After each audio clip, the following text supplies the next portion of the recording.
the center, you can see it's just going up and around. Breathe in, breathe out, breathe it in, breathe it out.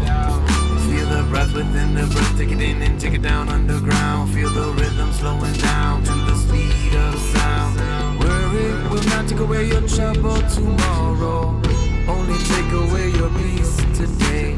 Worry will not take away your pain, your sorrow. Bring it back to the breath and it can all melt away. Give in, give out, give in, give out.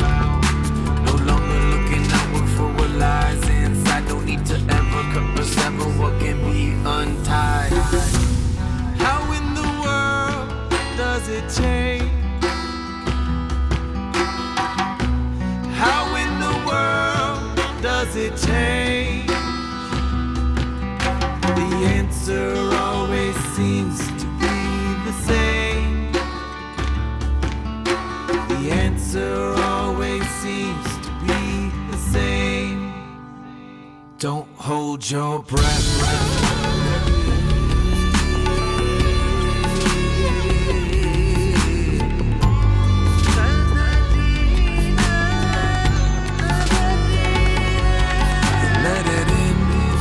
Let it out, let it in, let it out.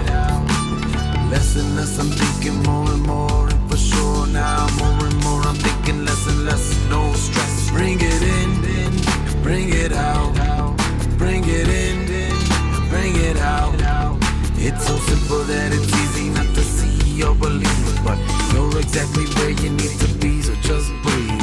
Worry will not take away your trouble tomorrow, only take away your peace today. Worry will not take away your pain, your sorrow. Bring it back to the breath and it can all melt away. How in the world does it change?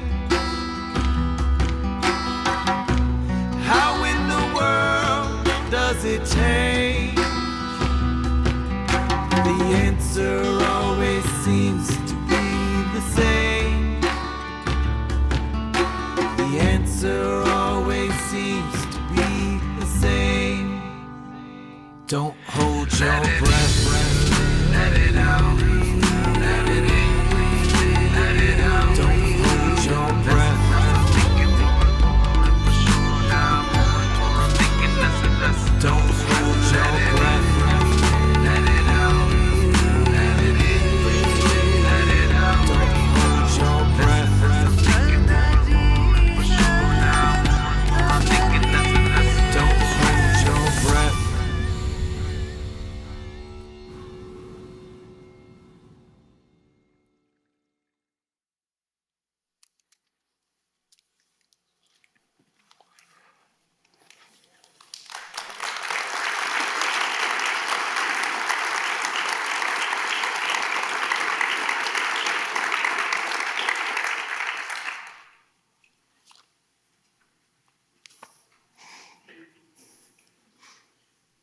One question. How'd that make you feel? I thought it was exciting to see. It was nice. You guys did a good job. I had trouble not tearing up. My pictures and their pictures. Yeah, it's difficult to look at it, not to get emotional about it, for sure. Welcome, everybody. Real quick, we'll get some business out of the way. Exits are on this side and through the lobby in case we need to, fire exits. The concession stand will be open during intermission as well. And we please ask that you just respect the mask policy. So, we'd like to welcome you here tonight.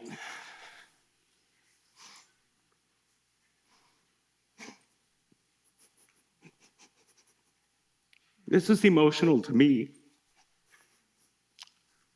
because of what these people go through in order to attempt a trail like this, and where this trail, even though we have not hiked it, has changed our life. So I'd like to welcome the Unknown Comic. The reason we had that in there is because when I asked Santiago for pictures, we got one picture of him. So Santiago Alvarez, originally from Colombia. Welcome. Thank you.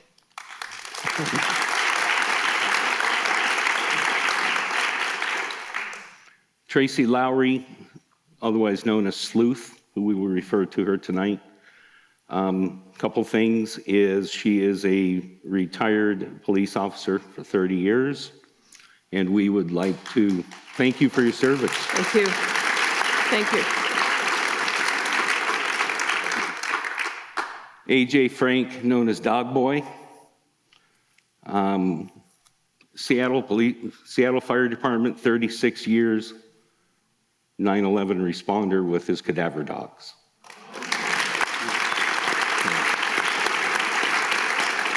We thank you for your service. It's huge. So, my name is Alan Hammond. Jeff Rowe? And we are with Limit Situation, and Limit Situation almost 9 years ago started as a fluke. We were up camping, heard about the Pacific Crest Trail hikers down the street where an intersection hits, didn't know anything about it, decided to take some food down there.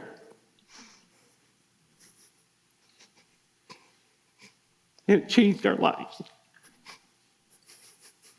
It shifted us so hard because of the gratitude that we received from these people, that it has taken us here today to these fundraisers for the Pacific Crest Trail Association. I can't thank the Pacific Crest Trail hikers enough for what they do for us.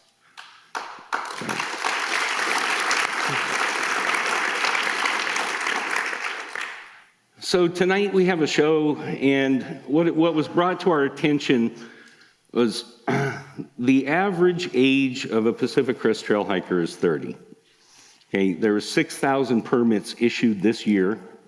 20 to 25% of those people will make it. The people in our age group is 8.2% of the people that have been issued permits. So it's not a whole lot. 37% of Pacific Crest Trail hikers quit their jobs to hike the trail. That's the beauty of retirement. It is.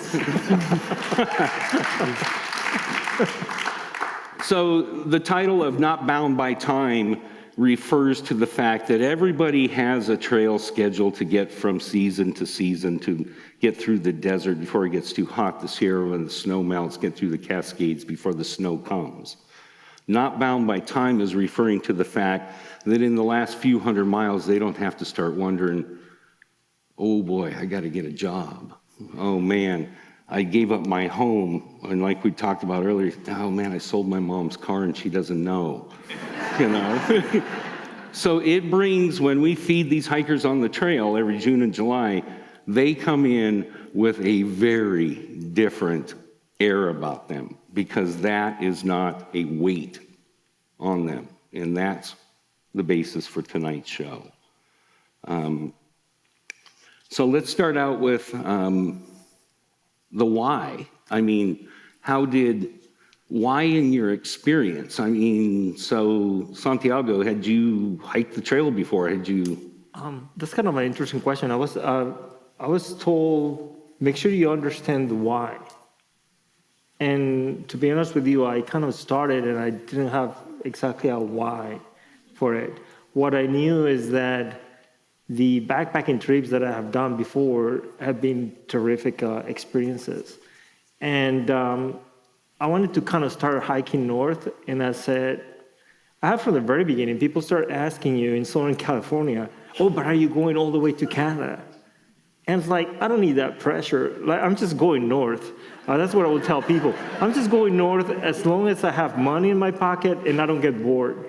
Like, I don't know how far I'm going to get. And I think it's kind of at least for me, it was the right approach. It's almost like you're in elementary school. You don't want to be someone telling you, okay, but what's going to be your PhD thesis? It's like, I don't even know if I'm going to go to college, right? So that's kind of how I approached it. I didn't have a definite why in my case. Very cool. Dog Boy? I had hiked a few sections in Washington before I got on the full trail, and then a couple in California. And talking to friends, talking to all the other hikers that I saw that were on the trail, they made it sound like it was a great thing to do. So I was like, all right, I know I can do that. And then it was just trying to find time to get it done. So Very cool. Tracy? Let me back up on this one. When we met Tracy on the trail, she pulled me aside. I did. It was so not me. And she says, I'm looking to find. My why was very different than my two friends here and probably most other people on the trail. I was a police officer for 30 years, and I had an amazing job. I loved it. I was a training officer. I was a hostage negotiator. But during my detective years, I did high-end domestic violence, sexual assault, and my specialty was sexual assaults involving children, child molestation. And I loved it, and I was good at it, and it was very rewarding. Okay, I'll try not to cry here. But it changes you, and you see things differently than most people. And one day I got a burr up under my saddle when I retired, and I said, I'm gonna hike the Pacific Crest Trail. And I asked my husband, do you wanna do it with me? And he was like, oh, hell no.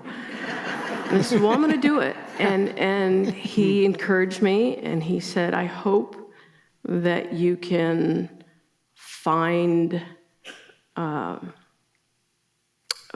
your happiness, because we've been married for 33 years, so he knew me, before.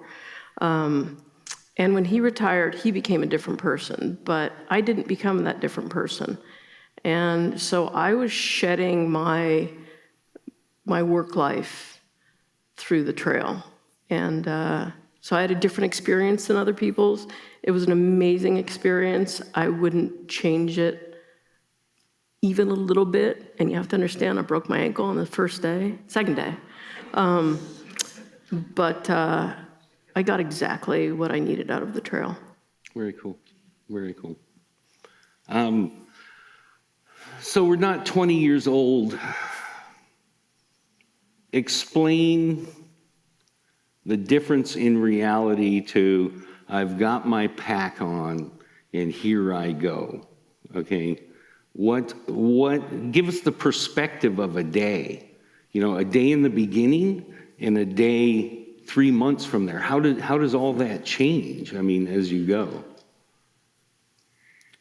For me, the day always started off pretty much the same. Wake up, stretch a little, get dressed, put my backpack back together. Unless I was cowboy camping, I took pretty much everything out of my backpack, so I had to put it all back together.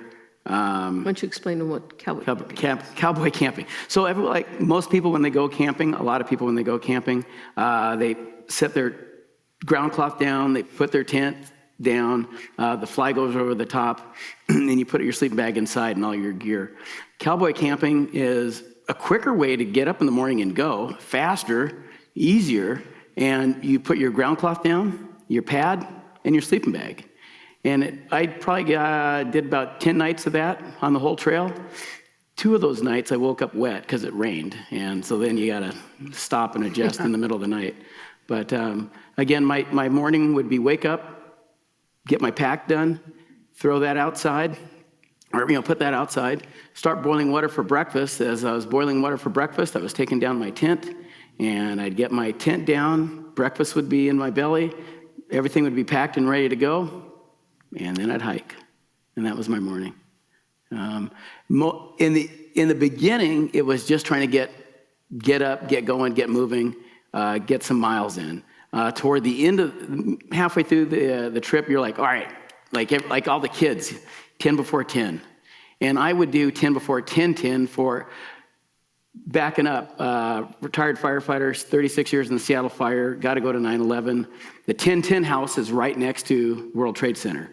And so that 10-10 house, engine 10, ladder 10, they're right next to the trade center.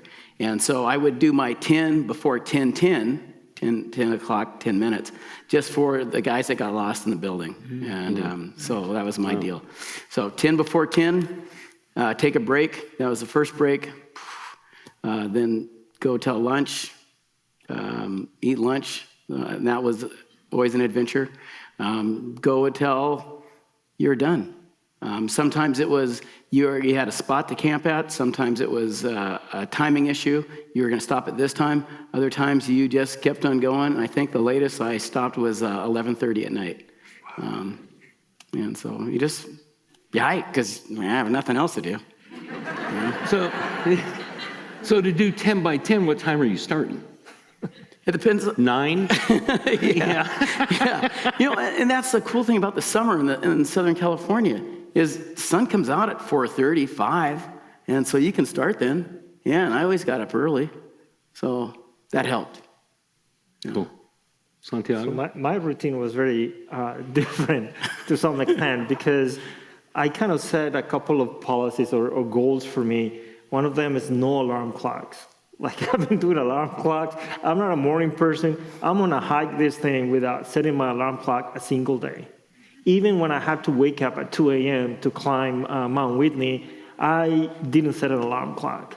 So I was famous or infamous for people just walking by and seeing, oh, Santiago is only waking up. It's like already 9 a.m. And I was the guy making my oatmeal at 9 a.m. And I said, yeah, I'm not a morning person. So I would be the guy usually hiking after 5 p.m. Most people will finish by 5 p.m. and they would just relax and rest. And they would just see me, and I was like, no, man, there's still sunlight. Like, I need to go at least another 2 or 3 hours. So in my case, it was kind of very, very different from the average of most people. Yeah. I woke up with the sun, and I would quick breakfast, maybe a quick cup of coffee, and you walk, and you walk, and then you walk some more. And then you eat, and then you walk some more. And I would normally hike. I always said that 6 o'clock was quitting time. Anything past 6 o'clock, that was overtime, and I didn't want to do overtime. But I will tell you, so they have a saying, hiker midnight is 8 o'clock. I don't know that I saw 8 o'clock more than a handful of days. I don't have memories of evening, because I would stop, I would set up my tent, I would eat, and within 5 minutes I'd be asleep. Are you that tired? That tired. And Every day? every day.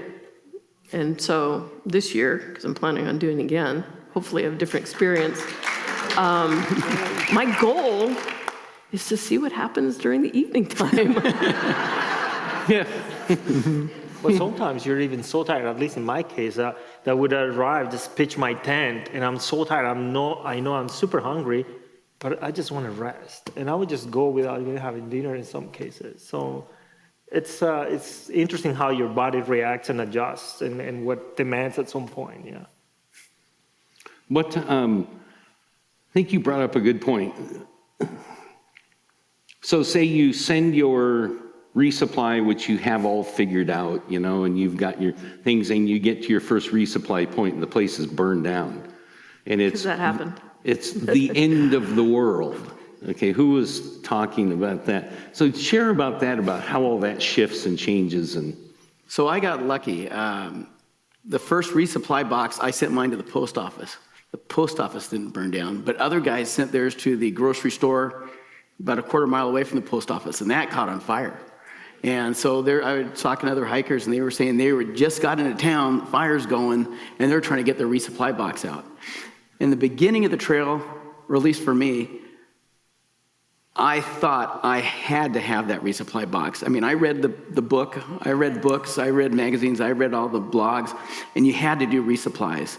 And so I thought that was what you had to do. And I can't imagine, until the next one that I missed, I can't imagine what would happen if I missed that box. So like he was just saying, my box, we were going to get late into town. The post offices are open Monday through Friday, sometimes on Saturday, but on Saturdays they're only open on certain hours, not on holidays because I messed up on July 4th. And my box, when I got to town, was gone. And I looked, ended up at 2 post offices and Trail Angels, like these guys, would give us rides. And so I bummed a ride and got to 3 post offices, couldn't find my box. I was worried about my food in there. But you're in a town with grocery stores. And so you go to a grocery store and buy more food. I mean, that's what you do as adults. You take care of yourself. There's also a saying on the trail, and it sounds cliche, but when you're on the trail, it's so true, and it's the trail provides. And it does. It just works out. I was telling them there was a time I was hiking up Mission Creek. I was just telling the 2 people that I was having lunch with that I'd packed like a whole extra day, and I was trying to figure, well, how do I get rid of this food? Because I really don't want to carry it up the mountain. And the 2 people I was talking to were agreeing, yeah, they thought they'd packed too much food. And a guy that was also camping close to us, he'd come back 20 minutes later and he pulled out his dinner and he had, I think he'd cracked like a trail bar in half. And we're like, where's your dinner?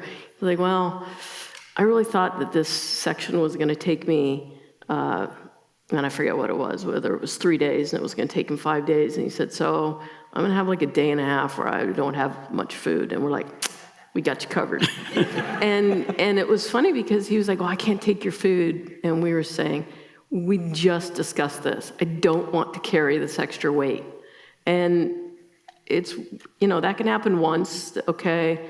But there were times where I'd be walking and I was really, I did not want to carry extra water. And it was a 23-mile water carry. And I got to camp that night, and it was right before Scissors Crossing, so it was like mile 77. And I knew that I had 4 ounces of water, so I'm thinking, okay, well, I'm gonna have 4 ounces of coffee in the morning, and then I'll just walk this, 7 or 8 miles, and I knew that there'd be water at Scissors Crossing. And here comes this guy walking by, and he's kind of looking, and he's like, well, I was gonna camp here tonight. I'm camped here. It's like, you can put your tent over there.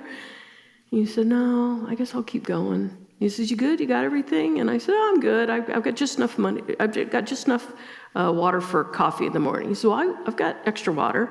Here, have a liter. And it just, the trail provides. He gave me a liter of water. And I'd given other people water farther up the trail. But it's kind of magical that way. Pretty cool. As we're sort of talking about the beginning few hundred miles of your experience, how do you think your perspective on the trail itself and or your physical bodies or your emotional well-being, if you will, or your emotional state, how do you think that maybe changed from when you all 3 left Campo for those first, say, 200 or 300 miles? Well, I think that even though I had done a fair amount of reading and watched a lot of YouTube videos and all that, you still have a lot of uncertainty. You don't know what you have in front of you. You still have all these fears, and kind of the experience that I had very quickly is that all those fears start just completely disappear. Am I going to run out of food? Is there going to be enough water? What if I twist my ankle? I don't feel comfortable with drop-offs and all that. I get a little bit of vertigo. So I had like a couple of spots that I was like, I might get to that spot and I might say, this is it. Like I'm going back, I'm going to stop. And I learned to go through those spots, and it was kind of interesting. I kept going in the trail, and there was sometimes like I'm looking down a cliff and I was like, how come I don't feel anything anymore? It's a complete transformation in that regard. It's physically, you get in shape, and it gets to a point where it's really how many hours of light you have in the day, because you just can keep going. It's like, okay, I think I'm going to stop. I'm done. I have to camp now. But it's not the distance. At some point, it's just the light. Like you don't want to hike at night. Okay, I need to stop I've done so many miles, but you almost feel like you could have done more. So yeah, there's a big transformation in that regard, yeah. So when you start,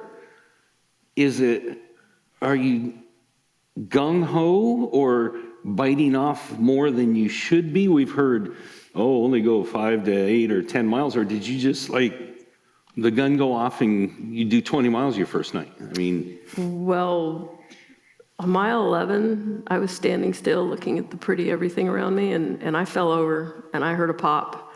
And I was laying there on the trail. It was right before Hauser, the climb up Hauser Canyon. And I knew that I'd damaged my ankle. And all I could think of is just write yourself up so that if somebody passes you, you can pretend that you meant to sit there. And I did. I kind of sat myself, and a couple people passed. I'm good. I wasn't going to ask for help. I didn't really know what I was going to do. I wasn't going to be that hiker that got airlifted out of Hauser Canyon, 11 or 14 miles in. And so I sat there for about a half an hour. I popped 3 Tylenol, waited a little while, and figured, okay, well, I need to get to Lake Merino, which is 20 miles. So I hiked on up, and it didn't kill me. So because I hiked one day, I hiked another day, and then another day, and then another day. And people said, well, how can you? Anyway, so at 23 days later, when I was at mile 350, I think it was, which was relatively close to where I live, I had a friend come and get me. She drove me into the hospital, got an x-ray, and they said, yeah, you fractured your ankle, but we can see that it's filling in, it's healing. And I said, okay, well, I'm gonna go back to trail then. And people said, well, how can you hike on a broken ankle? I'm telling you, especially in the beginning, there were many nights where my ankle was not my sorest part of my body, but you just kind of get used to it. well, Yeah. I think in the beginning, my worries were my feet.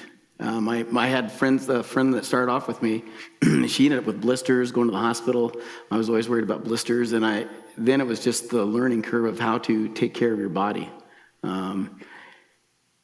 57, and it was like, all right, I got to learn how to take care of my body. I learned in the Sierras that I needed to take zeros, at least take a day off, and that helped. But in the beginning, it was just, all right, twice a day, I'd have to take my shoes off, take my socks off, get the sand out, clean in between my toes. At night, before I went to bed, use like a wet wipe, clean your feet as much as you can. And they were dirty. I mean, I don't know if you've seen pictures of our feet, but your whole body is just filthy. And in the beginning, the desert, there's no like rivers you got to go wash your feet in. So you're just stuck with that, and that was it. So keep clean. so what was your shift as a fireman? I worked for Seattle Fire. It was a 24-hour shift. So it was one 24-hour shift on, 2 days off, one 24-hour shift, and then 4 days off. So then, what was it like getting into a regular routine after having to work 24-hour shifts? I still don't sleep well. Yeah. And the 24-hour shift is great when you're young. It starts to get to you older. I was at a pretty busy house. I worked in downtown Seattle. And you knew you were getting up a couple times a night, 3, 4, and going on runs. So sleeping habits on the ground, I didn't mind sleeping on the ground. That was great. You just wake up a few times during the night, toss and turn. But So that didn't just leave you? I mean, I missed it, but the job itself, it messed up my life, just like all the stuff you deal with in life, in your brain, as you're trying to sleep and try to walk. The good thing about hiking is you can shut all that off. You can shut off everything and just kind of zone out, think about just the trail. Very cool. So much of our life when we're not on trail is you're either busy doing something, listening to something, talking to somebody. You've got the radio on, you've got the TV on, even if you're not watching it. So your brain that there's always a piece of your brain that is engaged doing something else. And when you're on trail, it's nothing but you and your thoughts, maybe some music. And we're just not conditioned nowadays to be alone with our thoughts, and it's emotional. And you work through things as you walk. And that's not my experience. I haven't heard a single hiker that said that they haven't had to work through, that whether they wanted to or not, that they worked through things as they walked. Did you begin the trail, Santiago, did you begin the trail with a hiking buddy of any sort? No, I started like most hikers just by myself. And yeah, that kind of surprises most people, but I don't know, if I have to guess, I'll probably say 80-90% of the people actually start by themselves, just alone, solo hikers. Oh, you see eventually, there are small groups that form, especially like younger people probably. You hike with, sometimes you connect with someone, you build like a family, a trail family, a tramily, so you get familiar with the people that are kind of in the same zone that you're hiking. But you may hike with someone maybe an afternoon, talk for a couple of hours or 3 hours, and then you get separated for whatever reason. They wake up earlier than you or whatever. But most of the people hike by themselves, I would say, yeah.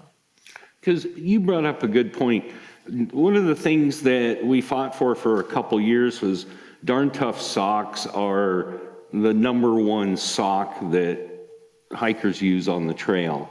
And they have a lifetime warranty. So if you get a hole in them, technically, you're supposed to be able to swap them in and get a new pair of socks. So we had to fight with Darn Tough because none of the retailers on the ends of where we were would take socks back. So we got approved as an on-trail sock exchanger last year. So... Yes. I was a big fan of that. How did that work out for you, taking all of our dirty socks? Yeah, there they all are. And I'll remember when we were packing the van up after a Trail Magic, and I'm like, what is this bag? And I open it up, and it's like, I mean, they're that bad. But you brought up a really good point of, we go on with our day, and what's bugging us with our day? Okay, I got to get this done, and then I got to have dinner, or I got an appointment, I got to go to the DMV, whatever it may be. How something like a hole in your sock can gnaw at you. Oh yeah, because those are like the big problems that you have on the trail, at least for me. How many pairs of socks did you carry? Oh, I had only two. Yeah. Two, and I swap them and all that, but I would get a hole, so I would have stopped using one. And it's like, I need to get a replacement. But it becomes like the biggest worry, but because getting a signal, so it's like, hey, I'm looking for a signal on my cell phone to be able to check in this town, is there a outfitter that will take him or not? And then I'm using the battery on my phone for that, but the phone is what I use for navigation. So now you're doing this math. Can I spend here maybe 20 minutes trying to figure out this, or I should save the battery?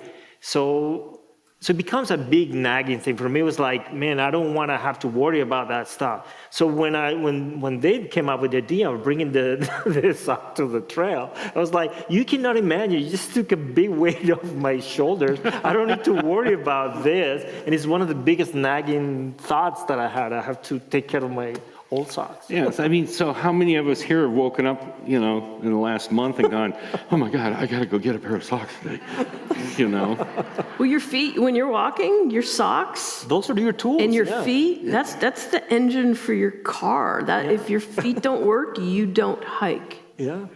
Wow, good point. Yeah, it was great. I had a hole in the left sock, and then so I switched sides. Oh yeah, you tried that trick. That trick only works for so many times. And then I got another hole in the left side again. I was like, oh, and then like Santiago was saying, I was like, well, now I got to get a new pair of socks. What am I going to do? How am I going to do it? Then we stopped there, and I saw the sign. I was like, what do you guys do with the Darn Tough socks? We'll trade them out for you. Oh, you will? And it was great to give your stinky pair of socks to somebody, unwashed. And they were going to give you brand new socks. It was beautiful. Because you can feel the cushion. Socks. New socks are amazing. Yeah. Yeah. Very cool. I want to double back just real quick. I know we just about wrapped up that comment or that question to Santiago about whether you started with a hiking buddy or not, and understanding and absorbing all that the first, period of time, the experiences within those first 2 weeks bring to each of you. Sleuth, you brought up something last night when we were having dinner about maybe relating back to your career and how you interact with people. You brought up something real interesting about, did you hike with a buddy when you left Campo?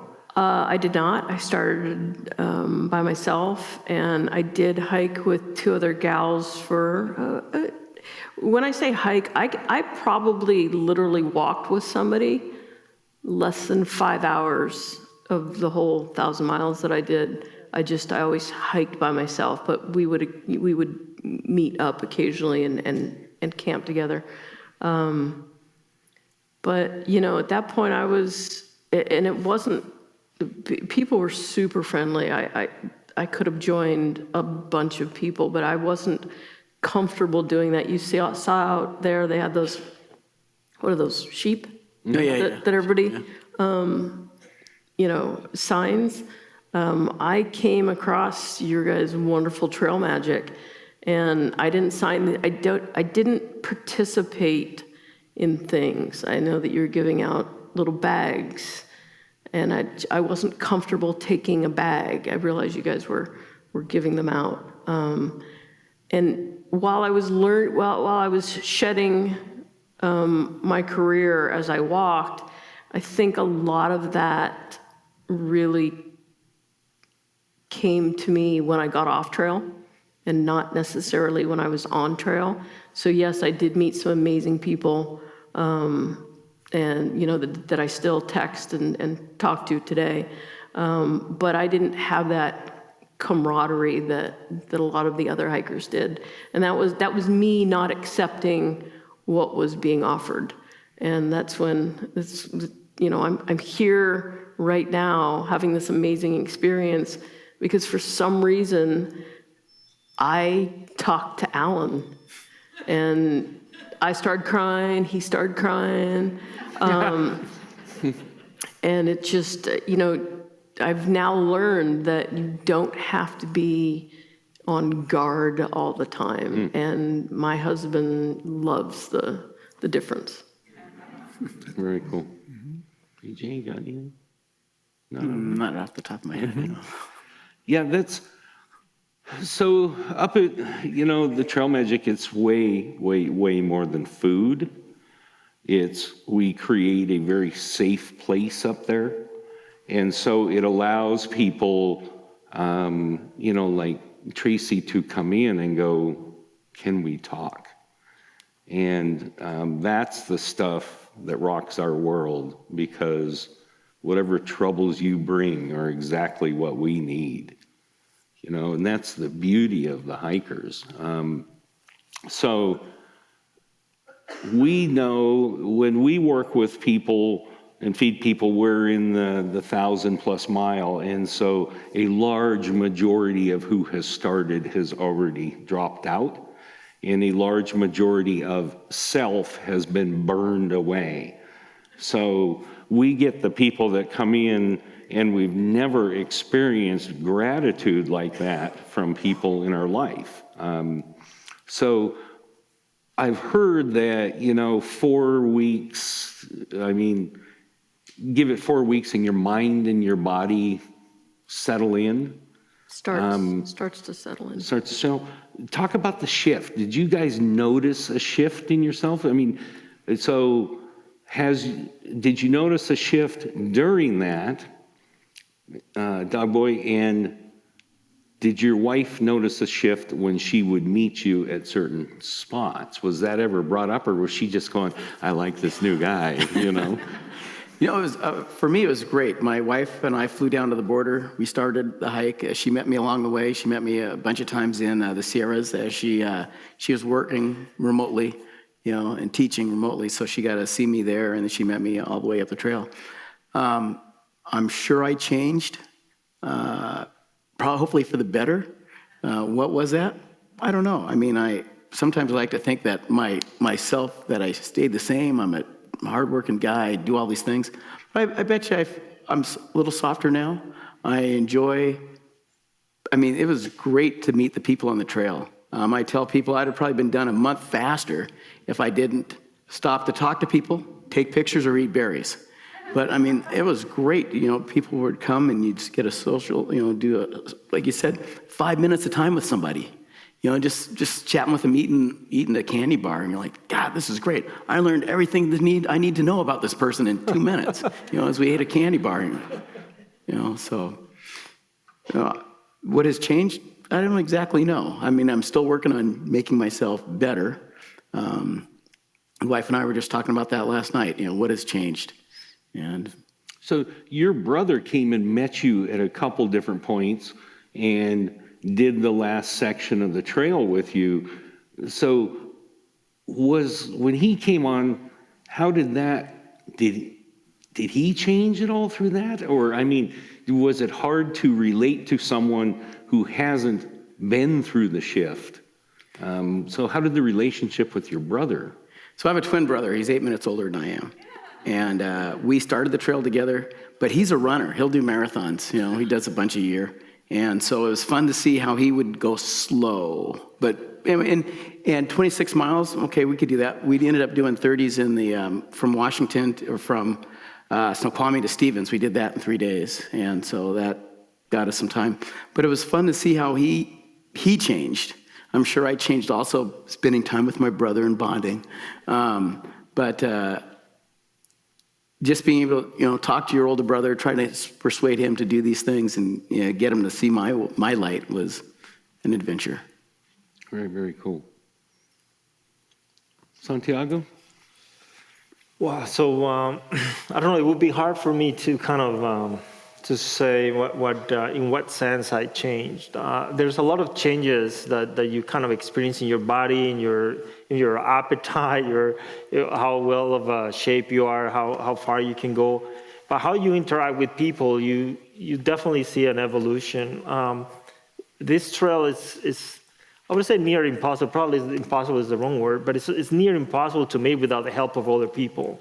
When you realize that, okay, you're in the middle of nowhere, you're running out of food, and you know, hey, I need to get to this town, and you get to this dirt road, and it happens that town is 15 miles from there, okay?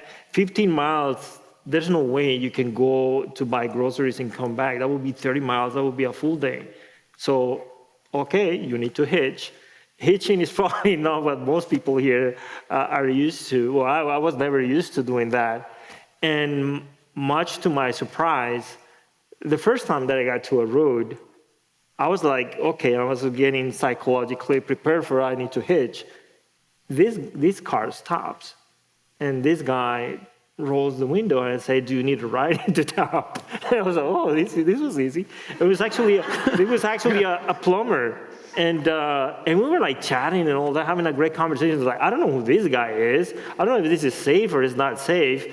But hey, I need that food. I'm hungry. I'm tired. There's gonna be beer and a burger there. That's all I need. And he takes me there. I go into town, and that town is Julian in Southern California. And I'm eating there like crazy. I have 2 slices because you, of course, eat like crazy. I eat 2 slices. I had a burger and a beer, and then I went for a pie with ice cream. And I said, you know what? This pie is too good. I went for seconds. And I went to the post office. I get my resupply. And I was like, okay, Santiago, it's time to go back to the trail. You have to figure out the hitching part again. And I was like, oh, okay. So I get on the road, and I start, trying to get someone to stop. And this old lady stops in a little SUV. and I say, hey, I'm going back to Caesar's Crossing. Yeah, hop on. And she's like 82 or something like that. And I was thinking, like, wow, grandma picking up strangers from the road. Like grandma, are you sure this is safe for you? Okay, I'm just thinking that. I'm not saying that. She had this little dog, a service dog. And Julian, I don't know if anybody here knows Julian, but Julian is kind of it's a very dry area. But Julian actually has a lot of trees. But the trail, that part of the trail is super dry.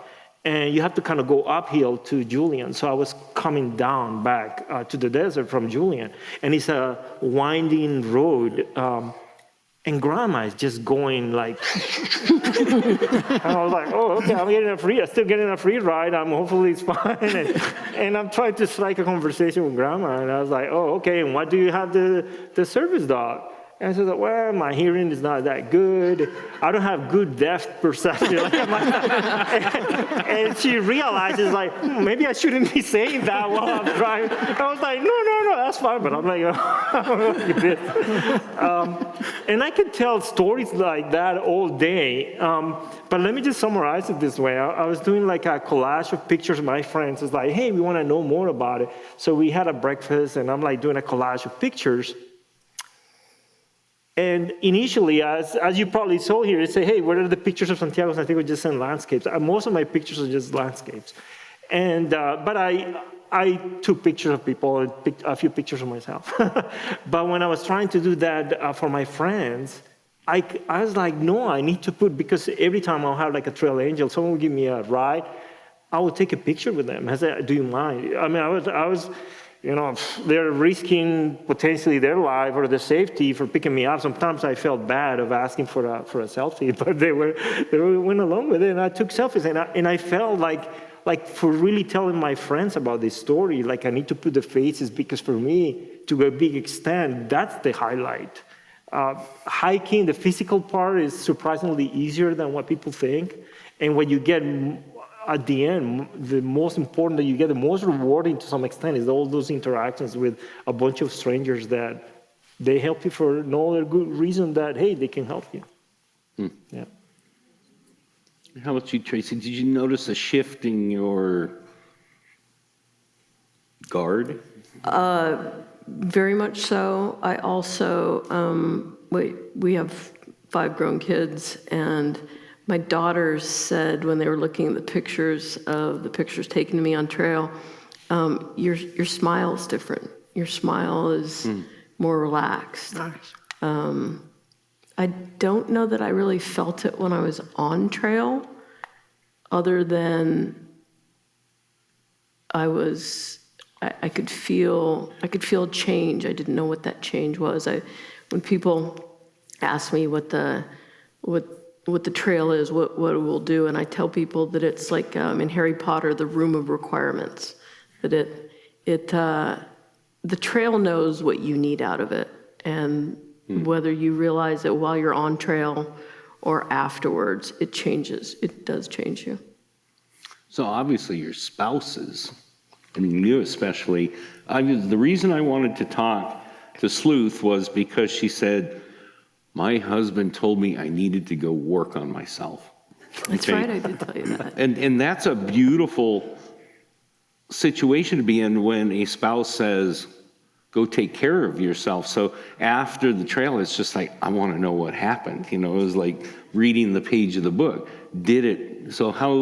What did your husband find? He met me several times along the way. He was very worried in the beginning. Well, what do you mean you're going to hike alone? And then he kind of got it, because I would tell him, oh, this story about this person, this story about that person. And then he would meet me, and that person would come walking along. And he realized that while I was alone, I was not alone. But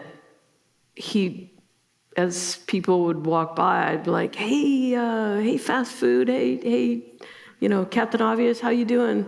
And he'd be looking at me like, you know them? I'm like, oh yeah, I camped with them like 4 nights ago. And then he's like, so you're talking to people? I'm like, yeah, I'm talking to people. I'm like, you make it sound like I never, ever talk to anybody. He's like, you never, ever talk to anybody. And he is now retiring. And so I'm going to go back out on the trail. My loose plan is I may or may not do the whole thing. I want to see what it's like to hike, not on a broken ankle. And he is all for it. He's going to meet me along the way, and he got a little bit of the trail angeling bug in him. And he says, I'm more relaxed, I'm more open. We, 3 people that I had kind of leapfrogged along the way. We have a place in Mammoth, and I had said, hey, when you're in Mammoth, you can use our cabin. And sure enough, I get a call, hey, we're in Mammoth. Were you serious? And I said, well, we're leaving, but yeah, keys here, and whatever you use, make me a list, and I'll replace the beer or whatever. And as we were leaving, there was a dollar bill on my dresser. And he said, are you going to take that? And I said, Jim, I'm letting 3 strangers live in my house for 2 days. A dollar bill is the least of my problem. And we came back up the next week, and that dollar bill was still there, and they had replaced the beer. The place was pristine. And I told him, I said, I never would have, I wouldn't let friends stay in my house. I certainly wouldn't let strangers stay in the house. He's like, are you glad you did this? I'm like, I'm really glad I did this. Wow. It was very affirming for me that what I was seeing at work is, the 1%, and that there are more good people out there than bad people. Wow.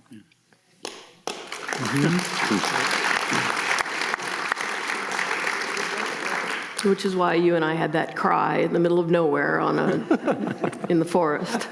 Still, because when they say that, I can go right back to it, and somebody that has the trust in you to be able to pull you aside and talk to you. How about you and your family? I think my family did pretty good. I mean, as the wife, like I said, she got me to the border. She met me along the way. We had a great time. I had a great support system.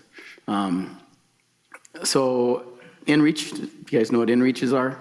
The inReach is just it's not a satellite phone per se. So if you get hurt or lost, you can't just hit 911 and instantly get someone there. But if you are having a true medical problem or something bad happens, you can hit your inReach SOS, and by theory it goes up to the man, comes back down, someone will get it, and they may or may not try to find you later. But the cool thing is I can talk to my wife. So I had my canned messages that I'd send her a canned message. You got unlimited canned messages, and there's 3 of them. So I had one that say, good morning, how you doing? I'm off to hike. Second one, this is where I'm camping. I'm done for the day. And then a third one that I could send out to all my friends that I had on the list and just say, this is the weather, everything's going great. But I'd send it to my wife all the time, and we'd keep up.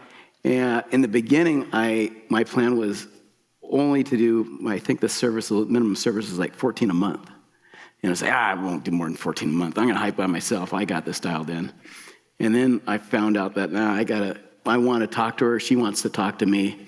And so we were sending messages, especially when the fires were coming or things were happening.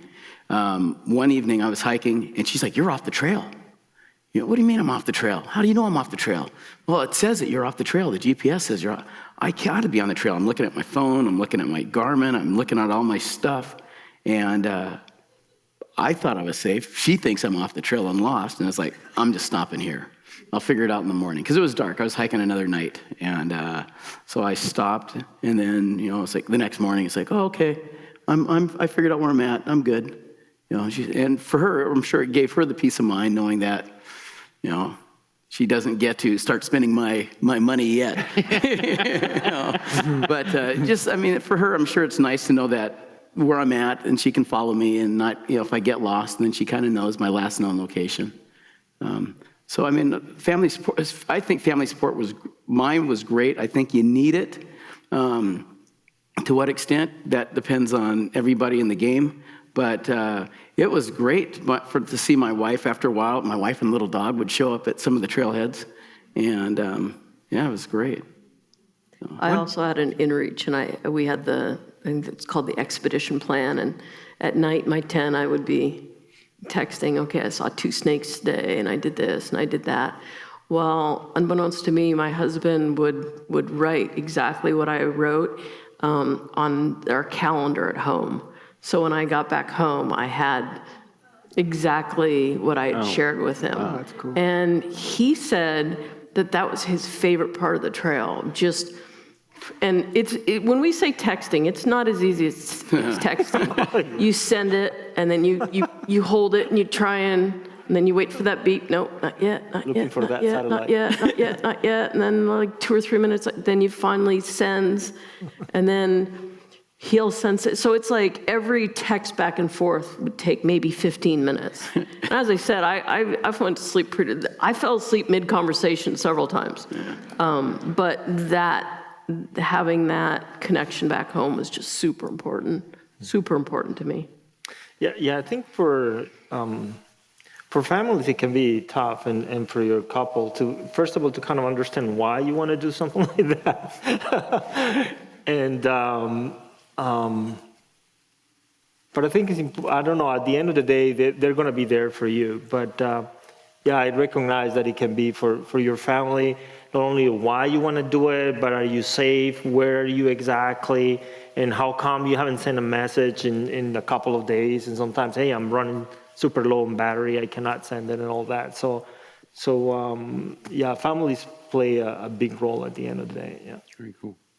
Yeah, that's beautiful stuff. It's just so great for us because they've already had a chance to shed themselves of some of the stuff that they started with. So it would be neat. I always think about this. It'd be neat to see the same hikers that come through the camp, to see them on day one, and then to see them, 2 months later, roughly, when they come through us. And then when you guys finish, that's beautiful. One thing that always pops into my head always, and maybe because I deal with it a little bit, is self-doubt.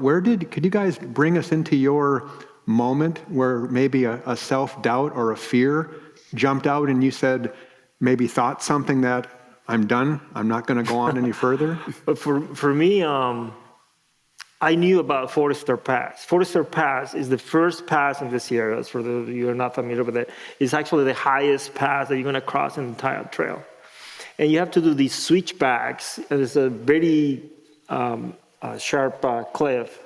And there's the switchbacks in rocks, and you go through this narrow pass into the other side. And I tormented myself with YouTube videos of that path because it's like, no freaking way. Am I going to be able to do that? There's no freaking way. And I had to, possibly make it there, and I'll decide, hey, I feel that's too dangerous. As I said before, I had no problem going through that.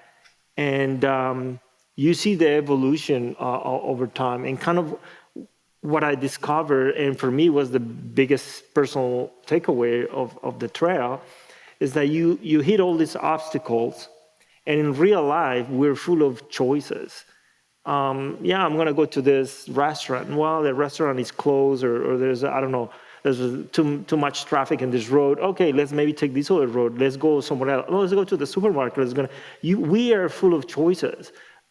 But when you're on the trail, you are going north, and you get to a point where there's a huge obstacle, okay? And you get to that obstacle, and you say, there's no way. There's no way you can surpass this. Well, the obstacle doesn't care. Nobody's there to either give you support or cheer you up or saying that nobody. So you're there against that obstacle, and you're trying to figure out, what am I going to do? At least in my case, it's like, what are my choices? My choices are, well, I can hike back. But back could be back to the previous town. It may be 1 day, 2 days, 3 days. I don't know. It depends on where you are. Okay, so do you want to do that? Well, you can do that. It's 3 days going back, and then you get to that town. Well, you take a day off, and what are you going to have to do next is go back to that same spot. Well, nobody's going to remove that big log or that tree or that rock, or that river is still going to be there, or there's a patch of snow, and that stuff is still going to be there. So you realize pretty quick that when you get there, it's like, hey, man, there are not dead corpses here, so people are obviously crossing this thing. So you just have to, get your mind, be careful, and just think and read the terrain. You usually start seeing the marks, say, oh, this is how people are doing this.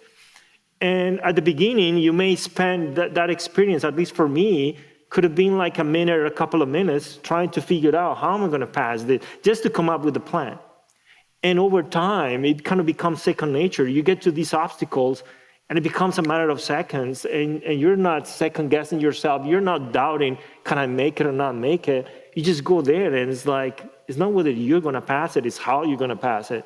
And you just keep going, yeah. That rock that we passed. That was, so my saving grace was on this year on the PCT, there was a rock earlier in the trail that took up 12/10 of the trail. I mean, it pushed you off the side of the trail, and you had to go around it. There was a rope. The first time I did this rock, the rope was fairly fresh, and someone had tied a rope on there, and I took off my backpack, and just like you said, there's no dead bodies there, so everybody's got to be going past it or something. So, all right, I guess I can do it. So the rope is there. I get on my hands and knees, and I crawl down and crawl around the rock. It's like, oh, all right, I made it. So I crawled back, got my backpack, and then went through. So that was good. That was the first time. That was in November and February is when I hiked the trails down in California. So this year when I went and did go to my through hike, I got to the rock. I was like, I got this figured out. That rope looks sketchy. Yeah, that it was in really bad shape. Yeah. That rope was way out of shape, and I'm like, uh-oh, now this might be bad. This was my saving grace. Yeah. Is there an incline? Oh yeah, incline. There's a Is big there drop off an there. incline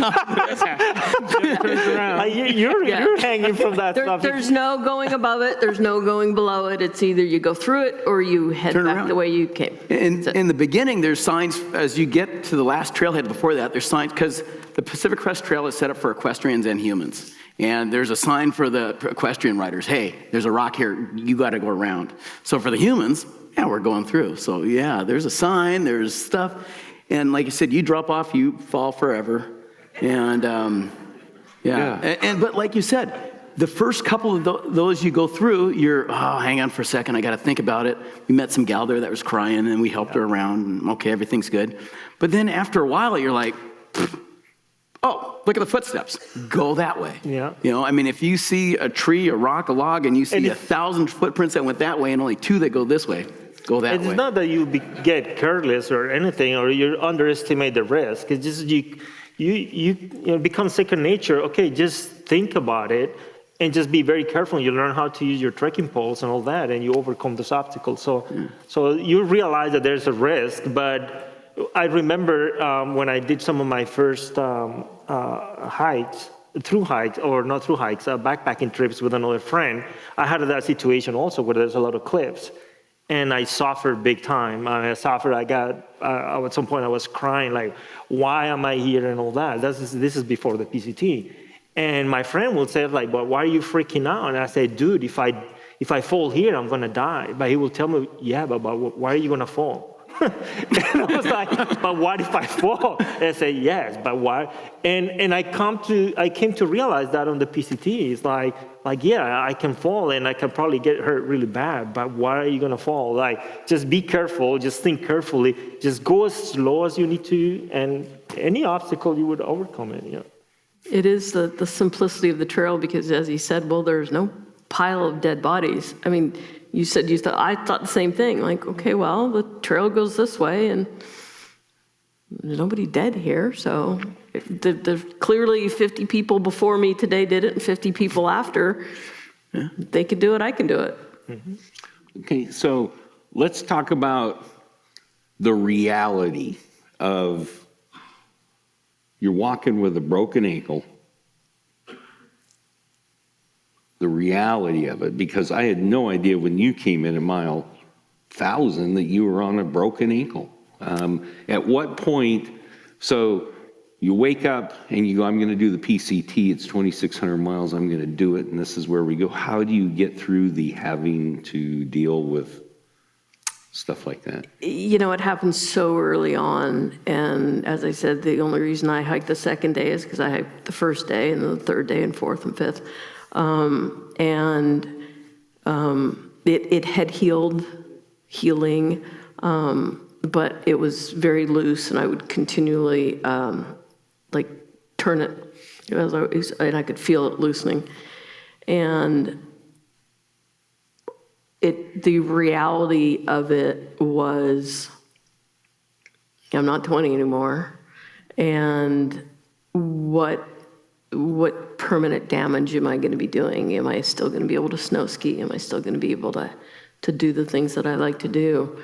And When I'd gotten off trail, and then when I got back on in Tuolumne Meadows, I'd only been off trail for like 3 weeks at that point, so it had not healed. But the depression of having my choice taken away from me, I had to stop. When I stopped, I wanted to get back on, and I decided I'm going to hike to South Lake Tahoe, and then I will stop. Then I will let it heal up. It wasn't fresh. It wasn't, it wasn't in a boot at that point. So the reality of just how important is it to finish? And I will tell you, when I started the trail, you said that to work out your why, they suggest that you write reasons not to quit and what things that you can do instead of quitting and how you will feel if you quit. And I thought that I would just feel terrible if I didn't finish, if I didn't touch the northern terminus. And I realized at that point that for that time, I got what I needed out of the trail. Wasn't going anywhere. I could always come back to it. But I wanted to quit I wanted to decide when I quit. So I got back on and I hiked the second half of the Sierras and I stopped in South Lake Tahoe. And when I quit in South Lake Tahoe, my husband came up and got me. There was not even an ounce of depression or sadness. People have asked me, well, would you have finished if you didn't break your ankle, on the 11th mile? And I don't go there. I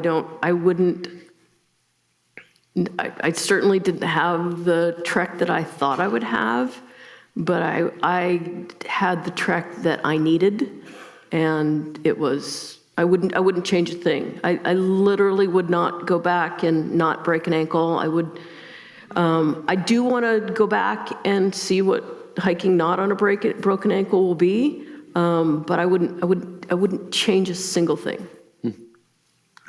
Because, did you finish? How many days were you on trail, Dog Boy? Me? 138. 138. And on my thought on that was, what your question was, when I first started the trail, I thought everybody was doing the whole thing. I mean, I couldn't imagine anybody going all the way down there, signing up, doing all the permit, getting all your junk together, sending all your packages there, getting everything ready, all your support, and not doing the whole thing. That's what I thought on day one. Then all of a sudden, day two or shortly thereafter, you learn that people are hiking their own hike. Section hiking, Yeah, whatever. section hiking. I'm from another country and my visa's only this good this long. A lot of okay, that's all I can do. I'm only doing this. One of the guys I hiked with for a while, he was furloughed because of the pandemic. And so he's furloughed, and what pissed him off in the Sierras was the boss called and said, we want you back to work. He goes, all right, how about in September? And the boss was like, yeah. A little next week when he got cell service again, guess what? You're coming back to work now. It's like, So, I mean, like I said, as adults, we get to make our own decisions, but you get to hike your own hike, and you got to do your own thing. And if you hurt yourself and get off the trail because it wants you off the trail, you're stuck. But if you hurt yourself, I'll get off the trail when I want. I'll do my thing. Mm-hmm. I'll finish it later. You're like, all right, more power to you. If you finish the whole thing and you get the FKT, then you're like, all right, my power to you, more power to you. Because, 138, how many days did you do it in? 5 months? I did 5 months, 2 days. There's a guy that did it this year in 51 days. And you're That's like 2 marathons per day, by the way. yeah, but For 2 months. But that was his thing. That's what That's he his wanted thing, to do. yeah. Uh-huh. And there's guys that do the triple. They do the calendar year triple. So the Pacific Crest Trail, the Continental, and the Appalachian Trail, they do that in a year. Or some guys just try to do it in every 3 years. But you hike your own hike. No one is holding us hostage here. And I love what you said last night when I didn't mean it flippant in any way when I said you didn't finish the trail, and you just said she finished her hike. I did. I finished. And that's the beauty of it. Your hike is what it's going to be. But before we take a quick intermission, we got one more question of something you touched on I've never thought about. You said when you got back into civilization, how unnatural it was to have to hold your pee. Oh, yeah. Because you find yourself wanting to go to the tree in the Costco and just start taking a leak, you know? Yeah, the first week I was going to Trader Joe's for groceries, and it's like, oh, I need to go, and I'm looking for a tree. And I was like, no, you're in the parking lot. It's like, oh, okay, but I'm like thinking, oh, but I need to hold it all the way. I'm in the parking lot already, and like I need to hold it all the way to the supermarket. As for the toilet, like it felt like I cannot wait that long. Yeah, it's so unnatural when we do it. And when you're on trail, you're just stripped bare of, you don't have the you're wearing the same clothes, and there's not the false niceties that most people have in regular life. You tend to discuss restroom a lot. I was telling them, I was having lunch with this guy, and I had seen him 2 or 3 other times on trail, so we were not friends, but I knew his name and he knew my name, and he was mid paragraph, and he said, "Excuse me," and he turns around, and he just finished what he was talking about, like this. and I didn't see anything. It was and I was like, calm down, act like you've been here before. It's not that big a deal. And in reality, it really was not that big a deal. I mean, think about it. Turn to the person next to you. If that person just started going to the bathroom in front of you, it would freak you out. But when you're carrying your food on your back and you're sleeping in the dirt, those things it's just not a thing anymore. Anything? Okay. We also want to comment that on the trail, Santiago is known for his culinary expertise, and that's taking a bag of Fritos and stomping them like this so that he can put that powder. I would smash, I was big into optimizing the space because so I would buy potato chips and I would just smash them into dust.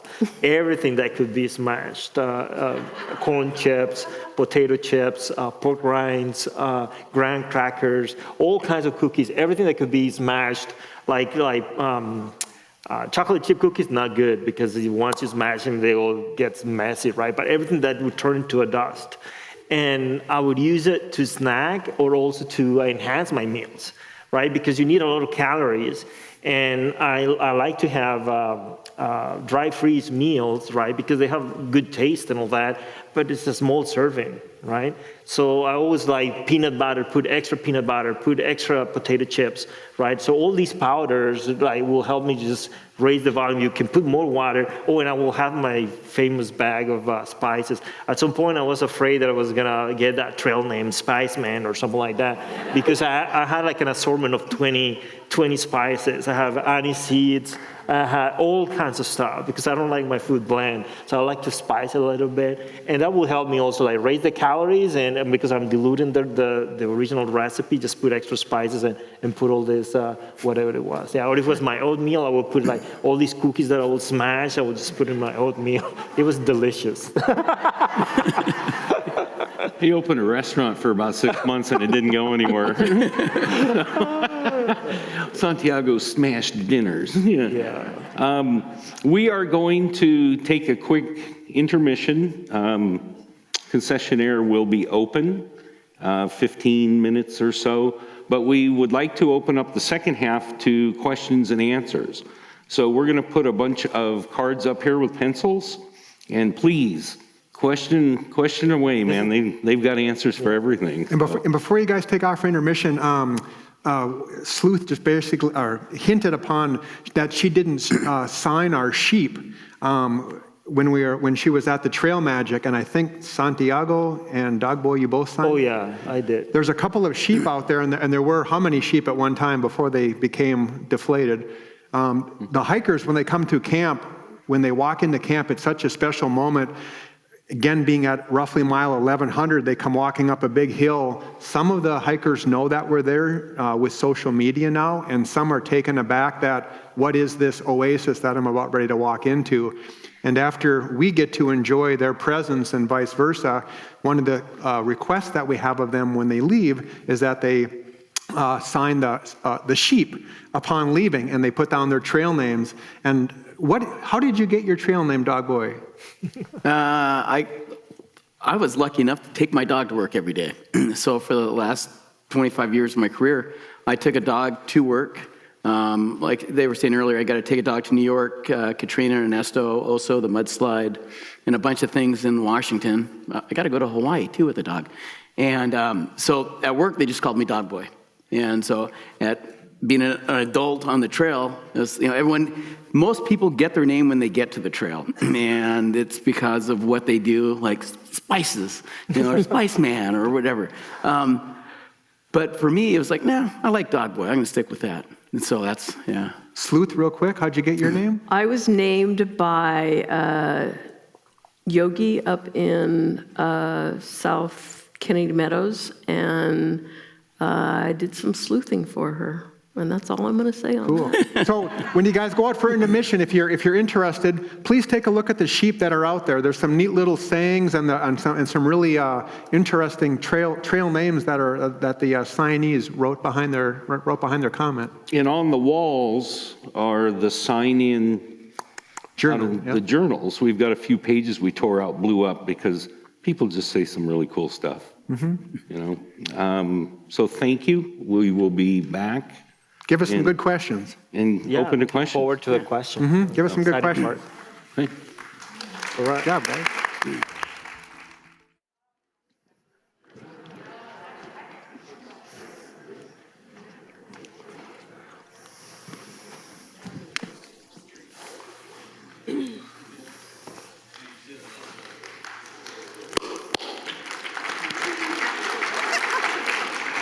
And she's so beautiful, people clap everywhere we go, so. Yeah, right. Yeah. So as mentioned, my name is Alan Hammond. This is my wife, Nancy Hammond, with Limit Situation. Real quick about what we do. As mentioned, it was an accident. We fed people. It shifted us. The next year, I took my wife up there, and she cried all the way home. The best way to put it is it's service without attachment. We don't go there to get anything from the people. We don't take donations from hikers. We create a safe space. We leave them alone when they come in.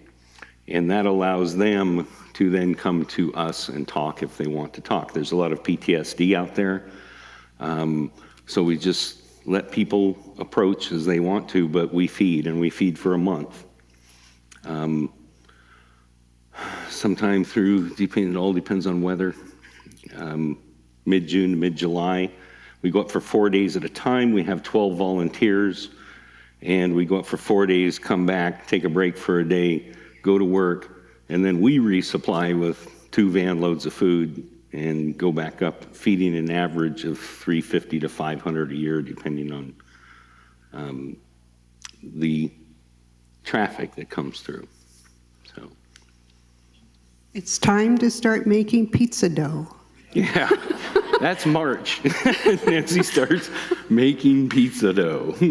That's a good thing about retirement. You know, it's a labor of love. And, you know, for me right now in this moment, I know we have some of our volunteers in the audience. If you'd like to stand up, we'd like to acknowledge and thank you. Any volunteers that would like to stand up? And Jan and Steve, Lynn and Linda. I think we've got Michael back here. Michael. Oh, and Rob. And Rob. Yep. So we appreciate all their, Jan and Steve, they do all our baking of cookies and all the baked goods that are made for us, they're made with love. So that's the secret ingredient here. Everything's made with love, in acts of love, and as Tracy was sharing, the trail provides. Yeah. And there's another gentleman here tonight that we really like. His name is Chipmunk. Chipmunk, are you back there? There he is, right there. Chipmunk has been doing this twice as long as we have, and this guy goes to extremes. He does so much shuttling for hikers. He feeds on site. He does what we do, but just a lot more, and we've learned from him. And we create a schedule at the beginning of the year so no one's stepping on each other's toes. And it's just a really cool thing that we do. But we just wanted everyone to know that it's more than food. And when people say, oh, it sounds like fun, it is. If you can, you got to camp for 3 to 4 days at a time. You're up before the sun comes up, and you don't go to bed till after every hiker's been fed, and that's after the sun goes down. So they're long days. You know?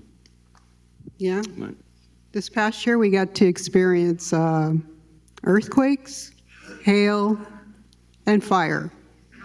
yeah. And that was an experience. But you know what? The last day we were there, that's when the fire were out of control out where we were. And, it was a scary time. But we got out safely. And, so a lot of hikers didn't get to finish their hike. And we'll probably be back this year, right? Yeah. But it didn't stop us, so it got us ready for what was coming our way when we got back to our home life in 2021. Yeah, we've had a lot of catastrophes in our home life, so it's just like, it's not worse than a fire or 6 hours of hail or an earthquake that shakes everything off. And after the hail came down, it dislodged something in the trees and killed a hatch, and it started raining maggots for 3 days.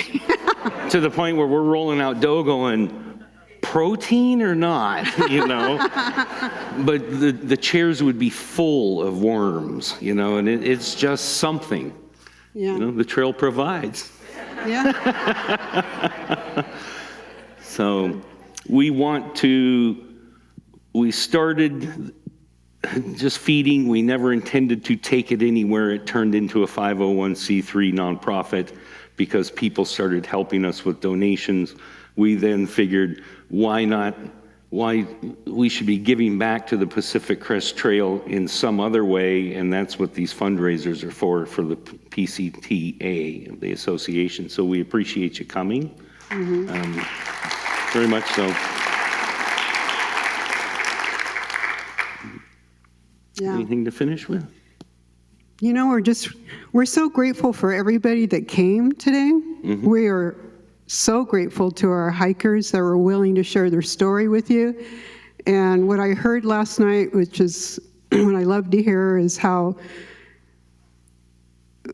when people ask us, how can we help, we were always telling them on the trail, just pay it forward, just pay it forward. And that's what we heard from each hiker last night. We had a dinner and got to spend some time with them. And we love that that's how the world gets better, with community and serving each other. So thank you for participating and coming to the show today. We appreciate it. And just remember that because there's something going on here. Something going on here. That's the way we look at it. Thank you. Thank you.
something happening here.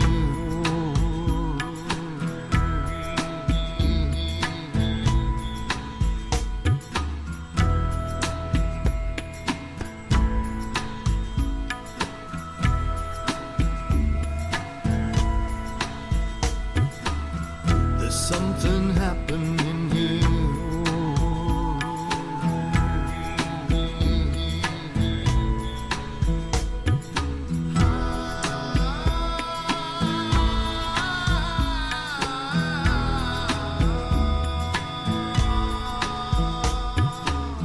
There's something happening here.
There's something happening here.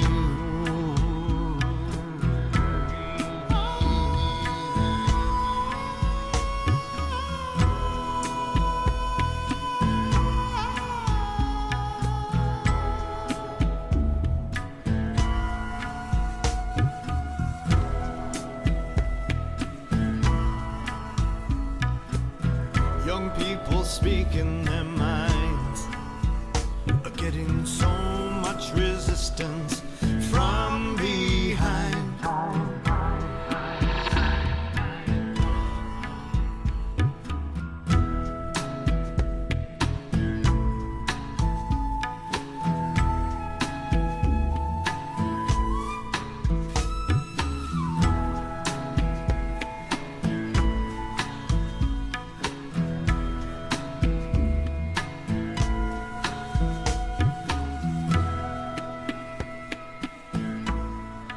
Try and smile.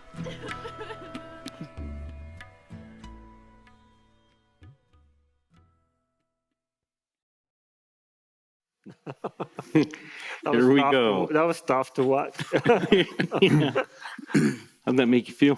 It's just so special. That's so many emotions as I was standing back there. It tears you up. It makes you feel good. It makes me want to start rolling pizza dough again. And it's just good stuff. Again, not having hiked it or anywhere near a portion of that distance, it's still magic. You know, it's very, very special. Oh, thank you for doing it.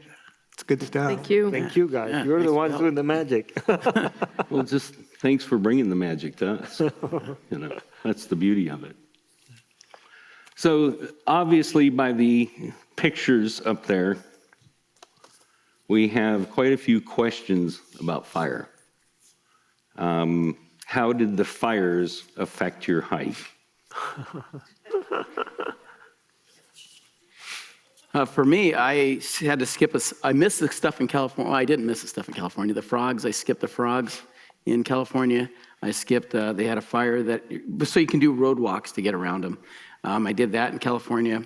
And then in Oregon, I got off the trail. And I got off the trail for a few days as I skipped a middle from Lion's Head fire. And then and that's the whole timing thing. You got to get through fast enough so you miss the fires. And so then I did all of Washington. Okay, Santiago? Well, I had 3 fires that I had to deal with. Only one of them was an active fire. You get closures on the trail if there have been fires recently in the previous years, and there's some risk because of dead trees and all that. So I decided that I was gonna walk north, and if the trail is closed, I go around it. So I kind of took a different approach. Some percentage of people did that. That's what it's technically called a purist, because I really wanted to walk north.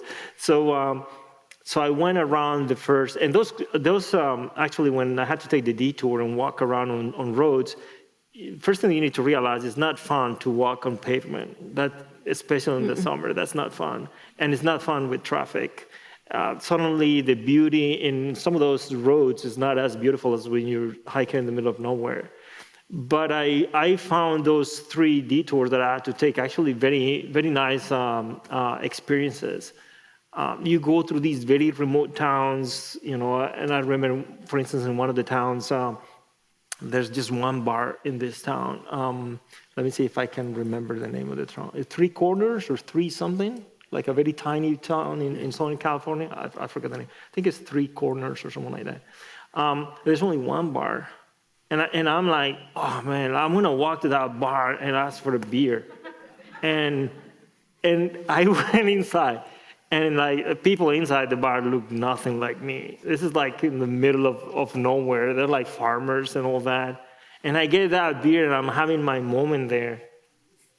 And then I'm gonna pull out my money, and the bartender said, no, the guy at that other corner took care of it.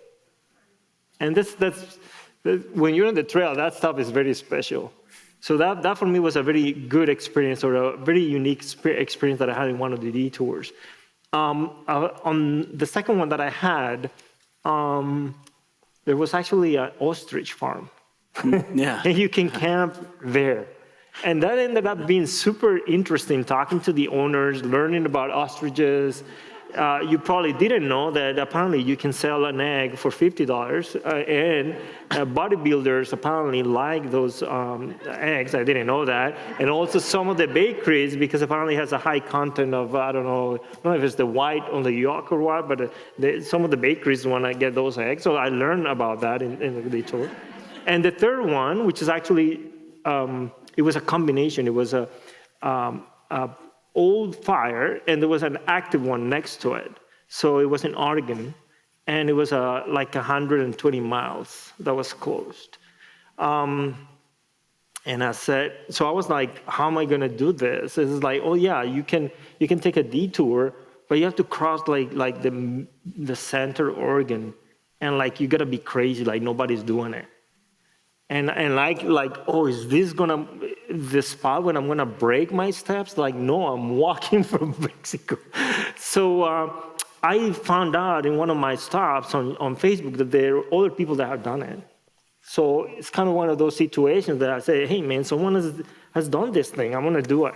So I walked 7 days on roads through Oregon, bypassing so I went through all kinds of towns. I had to walk in the middle of a heat wave, but I met amazing people. I was a complete weirdo, because you have to understand, this is nowhere near the trail. So suddenly this guy with a big backpack is walking on a road. So I have people stop with their cars. It's like, dude, I saw you in the morning when I was going to work, and you're still here. Like, it's like 110. Like, what are you doing here? No, I'm walking to Canada. Why are you walking to Canada? So there's like, really, like, okay, I got a watermelon. I got all kinds of stuff. People's like, okay, let me see what I have in my car, and I'll start sharing food with you. I went through an Indian reservation. And I'm trying in Oregon, and I'm trying to find a place to camp, and I see a tent, and I said maybe it's a backpacker. It turned out that it was homeless people, and I was like, well, I don't know if that's safe. So I decided I'm gonna look around, and there was a police station, and I said I'm gonna go to the police station and ask him, like, where can I camp in town? And then when I approach the police station, I see there's a lot of lawn, like land around the police station. And I say, maybe they'll let me camp in the backyard, right? Like just behind the police station. And it was like 5:30, so the door was already closed. And I grabbed the phone and I said, hey, I'm trying to find a place to camp. But can I camp just next to the police station? And they said, no, it's not safe around here. And I was like, it's not safe? How is it possible that it's not safe if you camp just next to the police station? They said, yeah, no, it's not safe. We'll go outside, and someone comes outside, it's like, they're trying to figure it out, who are you, what are you trying to do? So I said, let me call my husband. The husband comes, and let me call my boss, and said, no, we'll let you in our offices, you can go there. There's like some, and they were like taking pictures of me because they were amazed that they have never seen someone that is like, what is this? Because this is kind of far away. So that's a long story to kind of say that you got these obstacles and you decide to take these detours, and you end up having all these great experiences, meeting all these people. So those were kind of my three experiences with fires. I was lucky enough, as I moved forward into Oregon, we could get a lot of smoke. I was lucky that I exited California before the fires in California. But when I made it to Oregon, there was like a portion where there was the wind was blowing, so we got a fair amount of smoke. You would see some of the ash, but nothing that I would consider myself to be in danger at any point. Okay. So real quick, Sleuth, here's a question for you. Given your profession, did you feel the need to carry protection? No, It's heavy. not even one. It's heavy, and I would never do that. Remember, I didn't carry water when I needed it because it was heavy. But you're asking what part do you change as you go through the trail. At no point did I feel unsafe on the trail. I did a lot of camping by myself at night. Being a solo female, was not worried even a little bit about that. It is funny, the closer you get to trailheads, you feel a little bit more stress from it, but no, I'd never, not even close. I felt very comfortable out there. It feels dangerous to camp very close to a road or very close to a town. That feels kind of dangerous. But when you're nowhere near civilization, I mean, you don't. It's impossible to feel safer than that. Yeah. This one's back to you, Sleuth, as well. Did you have a difficulty trusting people on the trail? I had a very, very much difficulty. On the Facebook pages, there's a guy that does patches. And last year on the Facebook pages, he was saying, hey, I will just send me your information and I'll send you a free patch. And I was like, suckers. I would never send somebody my name and address. And then this year, the same guy. And then, by the way, everybody got their beautiful patches that he made himself. And this year, same thing. He if you want a patch, send me your information.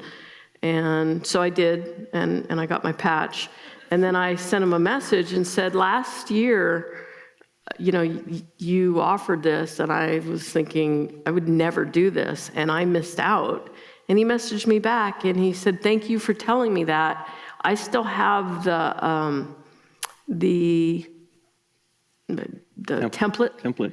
He said, would you like me to make you a 2001 patch? And I said, no, I'd like the lesson to stand, and I don't have a 2021 patch, and that's okay for me. Very cool. Very cool. So whoever wants to grab this one, if you hike the trail again, are you concerned it may alter your experience from the first trip? I'm planning on doing it, and I would like a different experience. I think the experience I had this year or last year was the experience I was meant to have, and this experience will be the experience that I was meant to have. And that's it. Any one of you, were you ever scared at night? Once. I was never awake station? at night. Actually, twice, but only once I freaked out. Once I started hearing a lot of noise, and I knew it was a heavy animal. I knew it was not a deer, so it was probably a bear. And I was sleeping with my food inside my tent, which we're not supposed to do, but I did. a lot of people end up doing in some segments of the trail. And I remember trying to figure out, like, what am I going to do now? I had these little knife, Swiss Army knife, and I said, okay, man, this is all I got.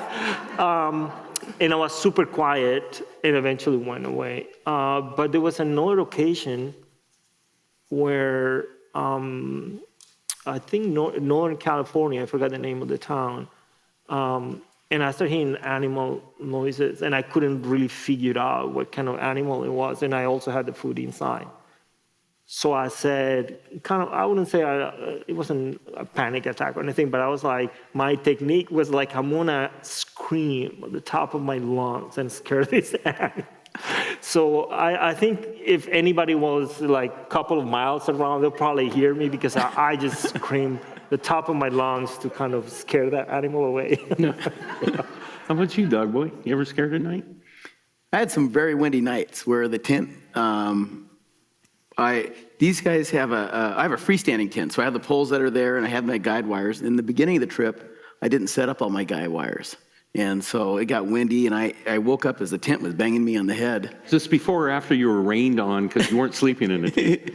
This was before that. Oh, okay. And, but I mean, not scared of animals. I did pretty good with that, but just scared of, I'm going to have to get up in the middle of the night and mitigate this situation or just start hiking. If once your tent blows down in the middle of the night, you might as well just, can't shelter in place anymore because that's gone. So I guess it's time to hike.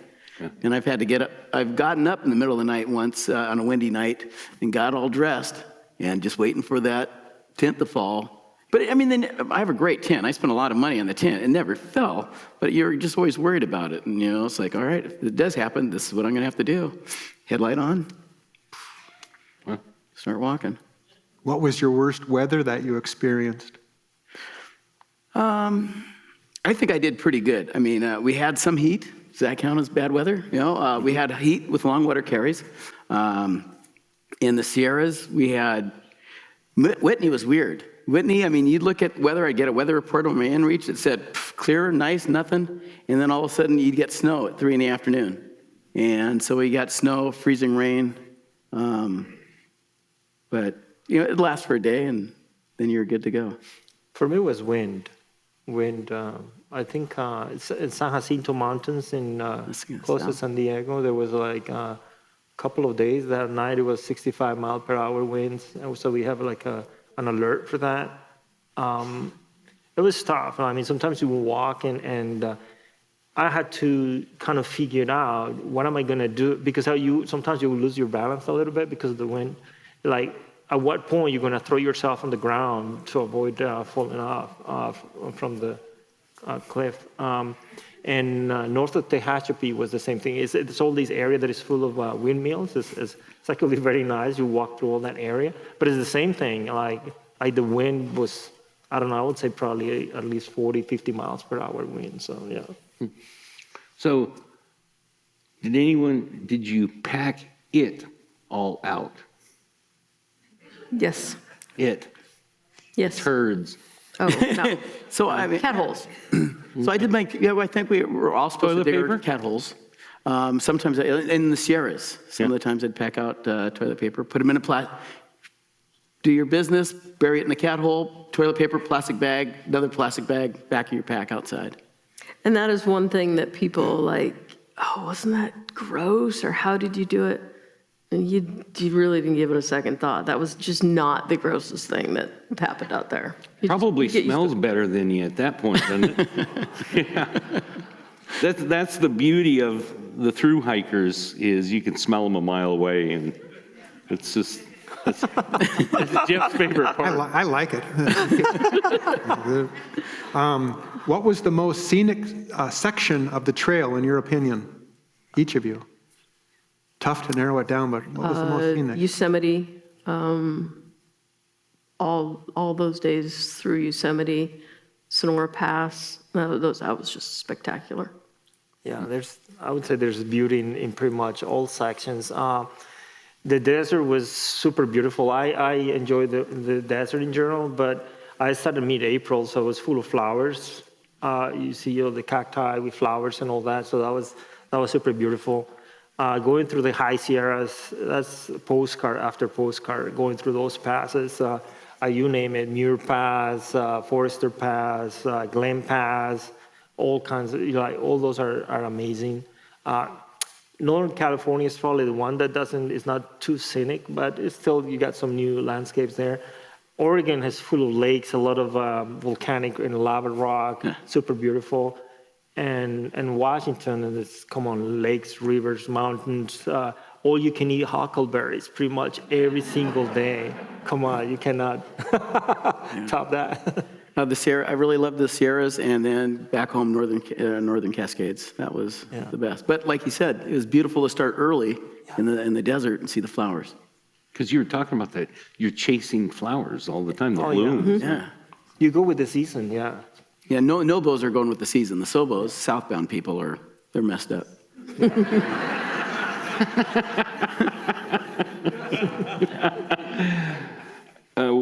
What is one of your favorite non-essential trail items? A luxury. Luxury, yeah. A camera. And a big camera. And I got teased a lot about it, but I enjoyed taking pictures. So I had a lot of, as an old person, I enjoy taking my stuff and by sleeping well, being in a nice tent, and taking pictures. Cool. I didn't have any non-essential. I mean, I had a pillow. That's not essential, but for me, that's essential. I'm not going out in the wilderness if I can't have a pillow. I was really aware of how much I was carrying, so I didn't carry extra. Of those luxury items that you put in your pack, which one did you realize you didn't need? I planned my weight pretty well because I had done some backpacking before, so I thought I had my equipment set, but I still mail like at least 3 or 4 boxes worth of stuff home, including a DSLR. I started with DSLR because when I've done my backpacking trips before, it's like, I don't care, like I'm gonna take good pictures, memories. But what I found in this trail is that, at least for me, I wanted to keep going, and for me, it was like, it takes too much time to stop and really get a good shot. So I kind of get frustrated with that, and I say, I'm carrying this, I'm not using it as much, so I send it back. So I send quite a bit of stuff, yeah. I guess by the time you get out of the desert, you got rid of most of your stuff you don't want to use anymore, especially when you get to the Sierras. By the time you're in the Sierras, everything has gone home. And so, yeah, I mean, if you're not using it, it's got to go. Because then it's just, like I said, it's just dead weight in your pack. There's some stuff you're supposed to bring, a first aid kit or whatever, some rain gear, kind of need that. But, whatever you don't need, wherever you're not using. So then how heavy were your packs? My base weight was 15 pounds, and then so it's 2 pounds per liter water. So if you're carrying 3 liters, then you're adding 6 pounds of that. And then they say 2 pounds a day for food. I never ate 2 pounds a day per food. But so if you're carrying 7 days of food, then that would be roughly, I don't know, an additional 10 pounds. So fully loaded, what are you guys, 20-ish, 25? More than 20 for sure. Okay. Because of the water. The water alone weighs... Right, and like somebody's doing the math down there, so pretty good. But understand that 32 is only 32 for an hour or two, because then you're drinking water, and then you're drinking it. So I would say probably my heaviest weight with the bear canister with 7 days of food, 8 days of food in the bear canister. I don't think I ever went over 30 pounds, because in the Sierra, you don't have to carry all that water weight. You can fill up your water bottle, and 2 miles later, you can fill it up again. And Okay. And my longest water carry, I had 6 liters of water, 6.5 liters. But then my bladder broke on one of my water bottles, so I never did that again. But yeah, water Water takes up a bunch, and like you said, you learn how to kind of skimp on it a little. Yeah. You know, I don't need water. Because your wife talked about when you first started backpacking, you were at 50, 60 pounds? No, I wasn't at, no, I don't think I've ever been at 60. That's too much. But I was probably, when I first started, maybe when I left Campo, high 30s. And then trying to get under 30s, you know, into the 20s was always, you know, fun to do, challenge. But it's all about what you watch the kids and you see how they sleep. And some of these people sleep and bring nothing. Right. You know, and so that's how they get their weight down. Those little accordion. Foams, yeah. You're on a pad like that. Yeah, that's no. I'm in my 50s. I want a mattress. So that's transitioning into your thoughts of ultralight versus comfort. It's a weird thing. I mean, you got to be comfortable. You know, I think you have to be comfortable out there because that way you can continue day after day after day. I mean, if you're not comfortable, it's a big pain in the ass. I mean, you could go there. I mean, the guy that was doing it in 51 days, I mean, he had nothing. So a guy did the FKT, the fastest known time, I said that earlier, in 51 days. And he'd carry just enough to drink till the next trailhead and some snack bars because he had someone supporting him. So he didn't have to worry about anything. But if you're, like he said, 7 days of food and a tent and water. Yeah, ultralight versus comfort. It doesn't have to be a war. I mean, it's in the beginning of the trail. You know, I did without water so that I didn't carry a lot of water. There were things like that. But after a month on trail, if I wanted something, I would have carried it. I was comfortable with what I had.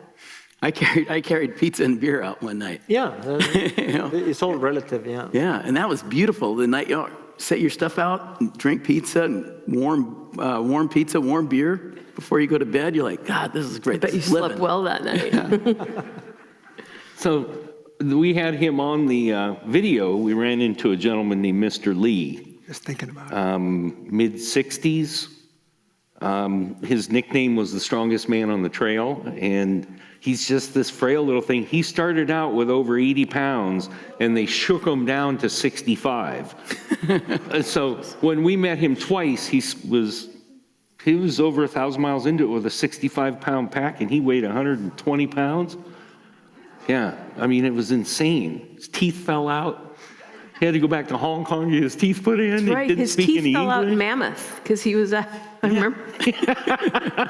And he's trying to talk to us and show us his teeth, and you know, so. I did help him put his pack on when he left camp. I couldn't believe what his pack weighed for what he was, for strength-wise and body weight-wise. Along those lines of your pack, how did each of you resupply? For me, I resupplied along the way. I didn't send any boxes. Now, if I had gotten into Oregon and Washington, my plan was to pack boxes and send them ahead, but I didn't do that in the beginning. Yeah, I think I put together six boxes in general. I only mailed the first two for the first two resupplies because at the beginning you have a lot of uncertainty and you think you're going to run out of food and it's going to be difficult to find food. You pretty quick you realize that there's food in all these towns. Even a gas station, you can find enough food to eat for several days. So I got stuck with 4 boxes that I had at home, and eventually I asked for those to be mailed to me. So I ended up spending them. But I mean, the end of the day is what people feel more comfortable with. If you have particular food that you like, of course you want to mail your food because you know what you like. But if you can just resupply, buying from stores and all that, and supporting the local businesses, that's completely doable. Very much. I started off with 11 boxes at home. I only received 9 on the trail. I missed 2. And would I do it differently? Yeah, I'd probably go less boxes. There's some spots that I enjoyed having the boxes. I'd send shoes to myself. The biggest problem is that the shoes that you're wearing today are not going to be the same size shoes you're wearing tomorrow after 1,000 miles or whatever. Feet get bigger? Oh, Get big bigger. time. Yeah. Really? And some people hate their shoes. Yeah. And it's amazing how many people just start throwing away brand new pairs of shoes because, you know, they don't fit their feet. What What are they doing? Flattening?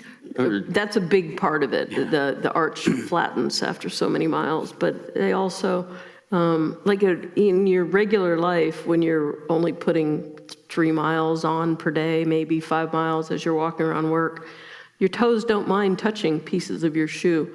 On our shoes, like you need a size bigger so that if that toe or that piece of foot is touching a side of your shoe, that you're gonna end up getting. If you want to a keep your blister. nails, you don't want your toes Yeah. touching the. so did you like come home and surprise your wives with like big clown shoes on? Yeah. They have the shoes. Did you lose a nail at all? Did you No, get I did not. no nails? I didn't lose a nail, but I did get December toe. Did you guys get December toe? Like, no, I So a blister. they call it December toe because most through hikes end in September, and once you've been on trail for a couple months, you lose feeling in your toes, and it takes 2 to 3 months for the feeling to come back, and it comes back either that or December toe or Christmas toe. So you get your toes back for Christmas. Yeah. Wow. So you can choose to answer this how you wish to. 2 parts. What are your ages? And second part, what was the oldest PCT hiker you met on the trail? Okay. So the oldest, I can tell my age, that's no secret, 52. The oldest I run into was this guy that was probably, I think 78, if I remember correctly. When I saw him, I said, like, great that you're hiking this, man. Like, awesome. Well, I don't know. I can only do 6 miles, 8 miles a day. I said, that's fine. Just go at your own pace. I never saw him again, so I'm assuming probably he didn't finish. I don't know how far he went. I think I met him like the 2nd or 3rd day. The oldest person that I know that finished was 68. He finished like 1 week before I did. I hiked with another guy from California that was 71. And around Julian, when I was telling the story with that grandma and all that, I was hiking with him. He was kicking my butt. He was in pretty good shape. He was 71. I don't know if he finished or not because you lose contact with some of the people. I also hiked with Mountain God that is somewhere in the audience. I think he's mid-60s, something like that. So that's probably like the oldest people I've met. I'm 54, and I will tell you there was more than a handful of people in their late 60s. And when I say more than a handful, I can think of, I don't know, maybe 12, 15, maybe 20 that I'd seen through various parts of the trail. There's a lot of older folks out there than you really think. I'm 58 now, 57 on the trail. I don't know how old these people were, but man, there was one lady that came in, 2 canes coming into camp, and just bad knees. Her knees are all just big and deformed. I'm waiting for my 3rd knee surgery, she says. But that's what she does. She loves hiking. She loves her trail, so she doesn't mind, hurting herself. And then I saw another couple, and they must have been in their 80s. Long skirt was the gal, and she was way out in front of her boyfriend. Another 80-year-old person just chugging along. So the gentleman this year, 87, just finished through hike on the AT? Oh, is that right? Yeah, Well, I think oldest it's one to relatively- ever do it, 87, 86, 87.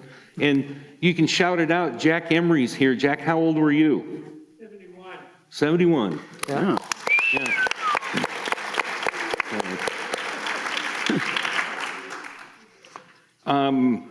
How much does it cost? How much do you want to spend? How much you That's the question.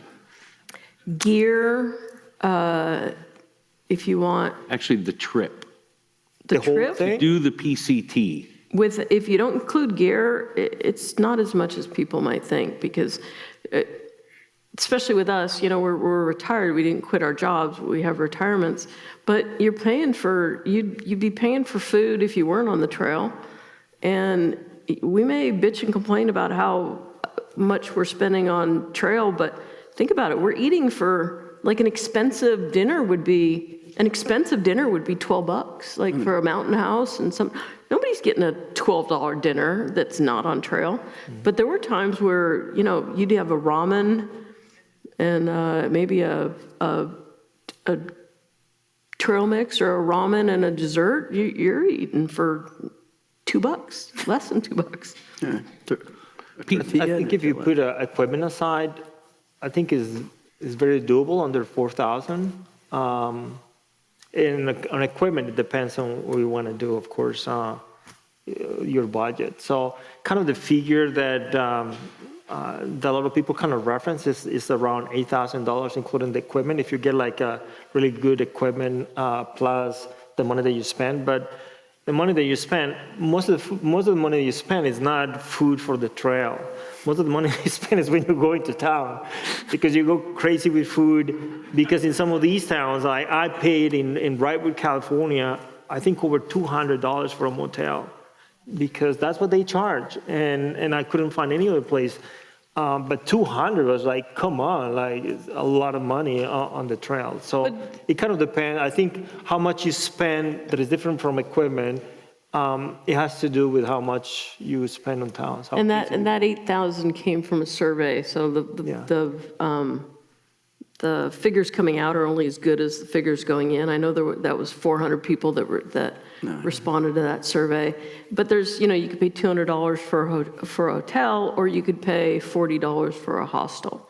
So there's ways of mitigating that and still having the experience that in you most want. places, you find a hostel, you find a trail angel that will let you into their house, that will let you camp in the backyard.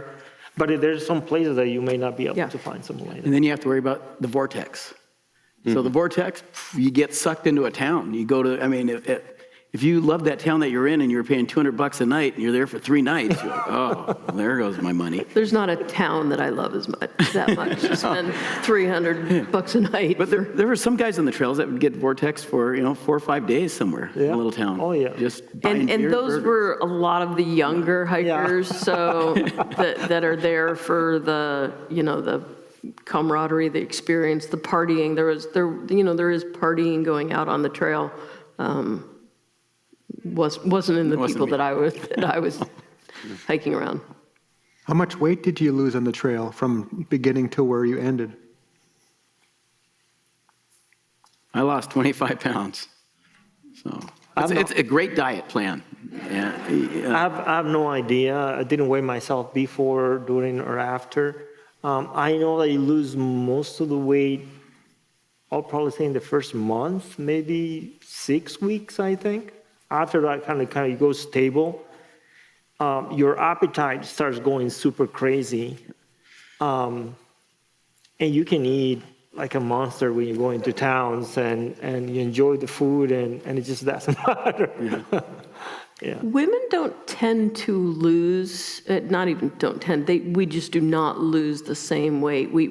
The weight gets redistributed, you get more muscle, that type of thing. But I will tell you, when Jim, my husband, met me, I had been on trail for 2.5 weeks, maybe, and he had met me, and we're driving into a town, and I'm in the back, and I'm getting out of my hiker stuff, and I'm like, oh, I wonder how much weight I've lost. I couldn't get into my jeans. He brought the wrong jeans. brought jeans that I didn't fit in before, and I certainly didn't fit in now, so. Navigation's pretty much down to an app, right? Yeah. Yeah, you can still get lost. Yeah.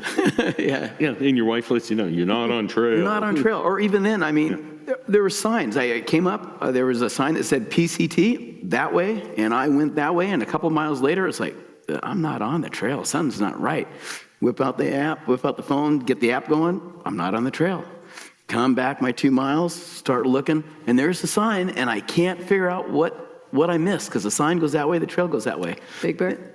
No, it wasn't Big Bear, but there was a little bit of scratching underneath the sign that said arrow that way. And I was like, oh, all right. And that's... There's a general recommendation that you're supposed to, in addition to your phone, to take paper maps and a compass.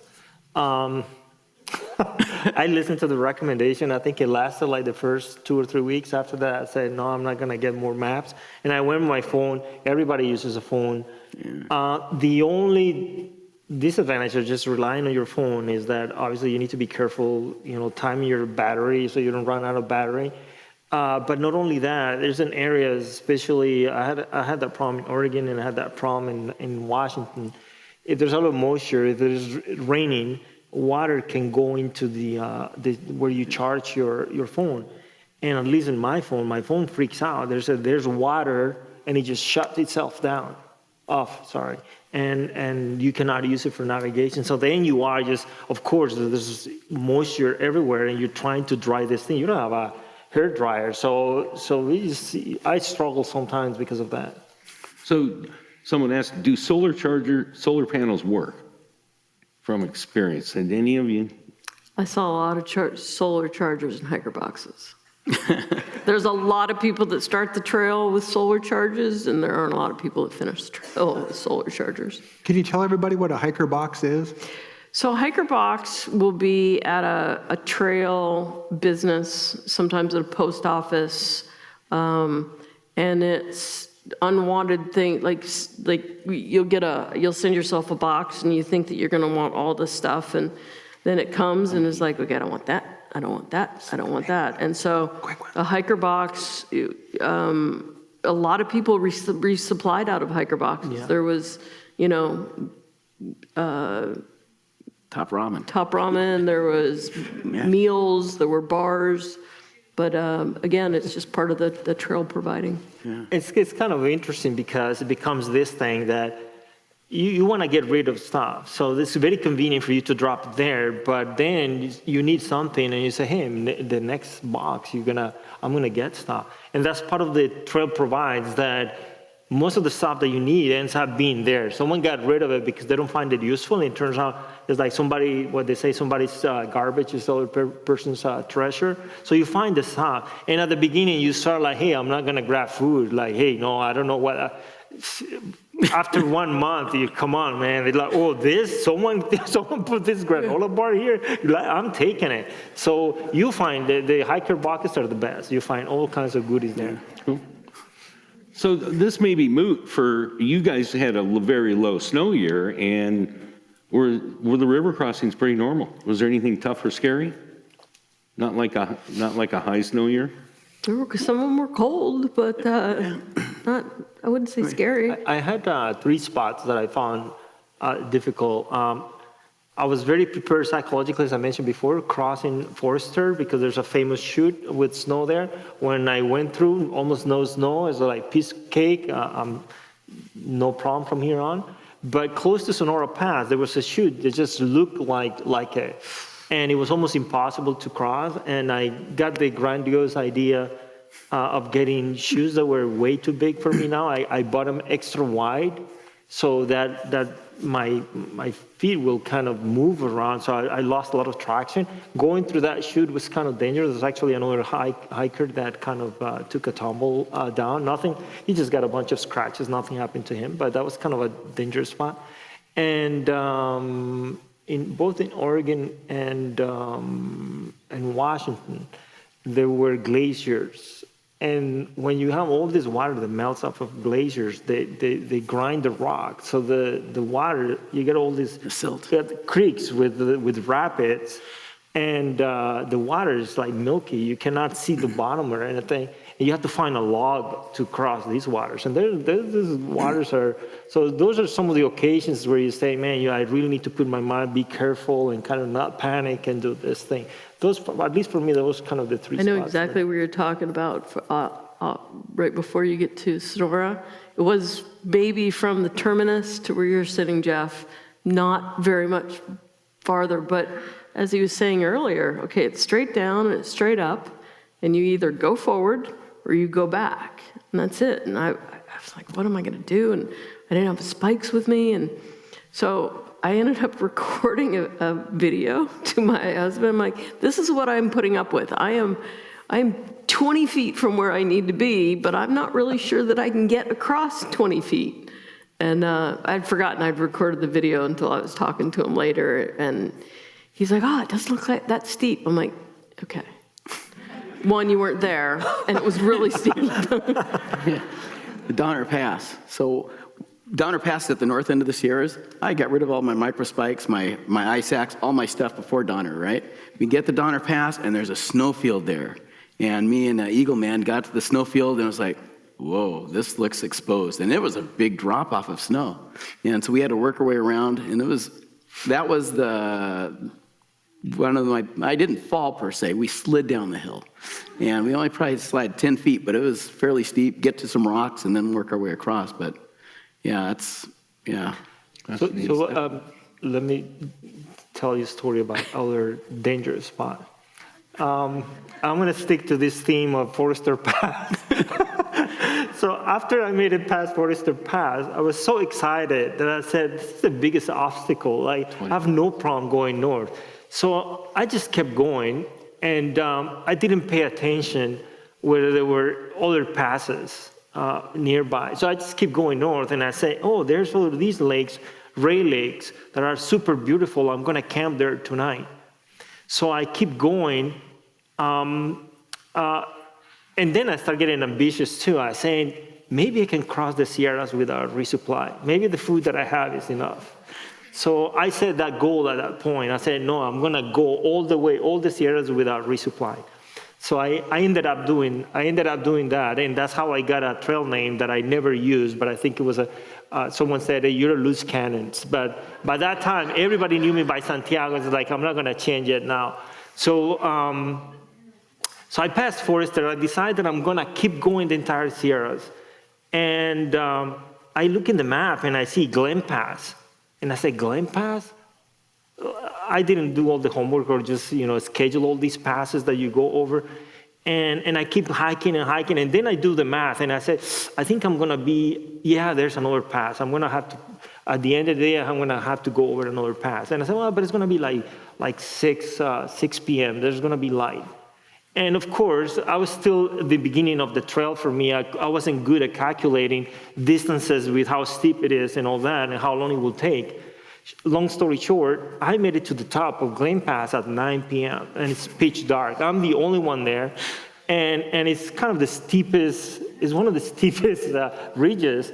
And I get my headlamp, and I was like, okay, man, I'm going down, and I go on, and it's just snow on the other side. Oh. And I was like, oh, fudge, what am I gonna do now? It's like, no, I cannot camp here on this ridge. And I saw some steps, and I said, oh, this is how people are going through the snow. Well, I just need to go slow, and I'm sure it's a small patch. Well, it wasn't a small patch. At 11:30 p.m., this is 9 p.m., at 11, it took me from 9 p.m. that I was at the top. At 11:30, I was pitching my tent, and it was only a mile and a half. That took me, almost 3 hours to do a mile and a half. You never take 3 hours doing it. It was just snow and rock, super dangerous, and I made it. Yeah. We kind of hit upon this, but what was your highest mileage day, and how many miles did you average on a day? Dog boy. Highest mileage, I know I got into the mid-30s, but you got to remember, after 2,600 miles, you're in shape. So mid-30s was not that big of a deal, and I had long days, and average probably in the 20s for the 2,600. For me, my longest day was 23 point something. My ankle was comfortable until about 18, and then I could do 18 to 20, and it wasn't comfortable, but anything past 20, it was just excruciating, so. I think I did a couple of days over 30. As I said, I never started too early, so over 30. And on average, I think I like 20 miles. Mm-hmm. Cool. So someone wants to know, do you have any favorite inspiring outdoor hiking books? A book. That you're going to write? Oh, right. No, I'm joking. Oh, no. No, I don't. Okay. I wrote a book. It's a technology book. It's not an interesting book, right? But I went through that pain, and my wife survived it. I don't think I would do a second book. Yeah. Okay. Go ahead. And I don't think we need to ask Santiago this since he crushes everything. But what's your favorite backpacking food? Anything with calories. I'll tell you, ramen.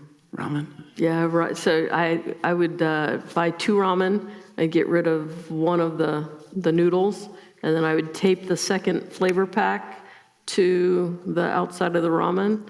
So then I would get like the normal ramen, but then I'd also have enough for like hot soup. And, you know, if I wanted to get super fancy, I would crush up potato chips in it.